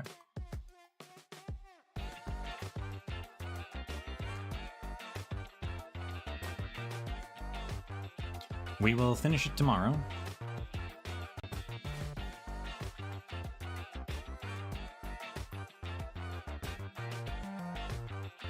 Remember Shoot and Kill Him? You know, I literally saw a little clip today of Shu teleporting him and then him falling into a hole.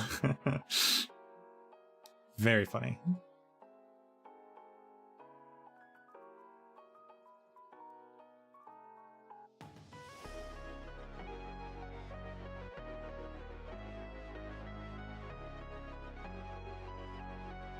Yeah, we'll be back tomorrow.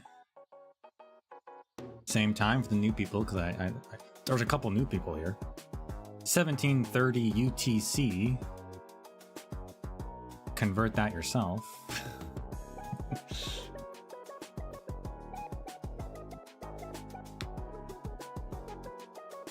I don't, I should make a schedule on YouTube, but I don't. I only schedule on Twitch. So, you know. I guess you can blame me for that. But anyway, that's all for now. And until we meet again, may the sands of time treat you well.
I don't know if that time includes daylight savings, because I can never be bothered to keep track of that, so give or take an hour, I guess. Okay, bye.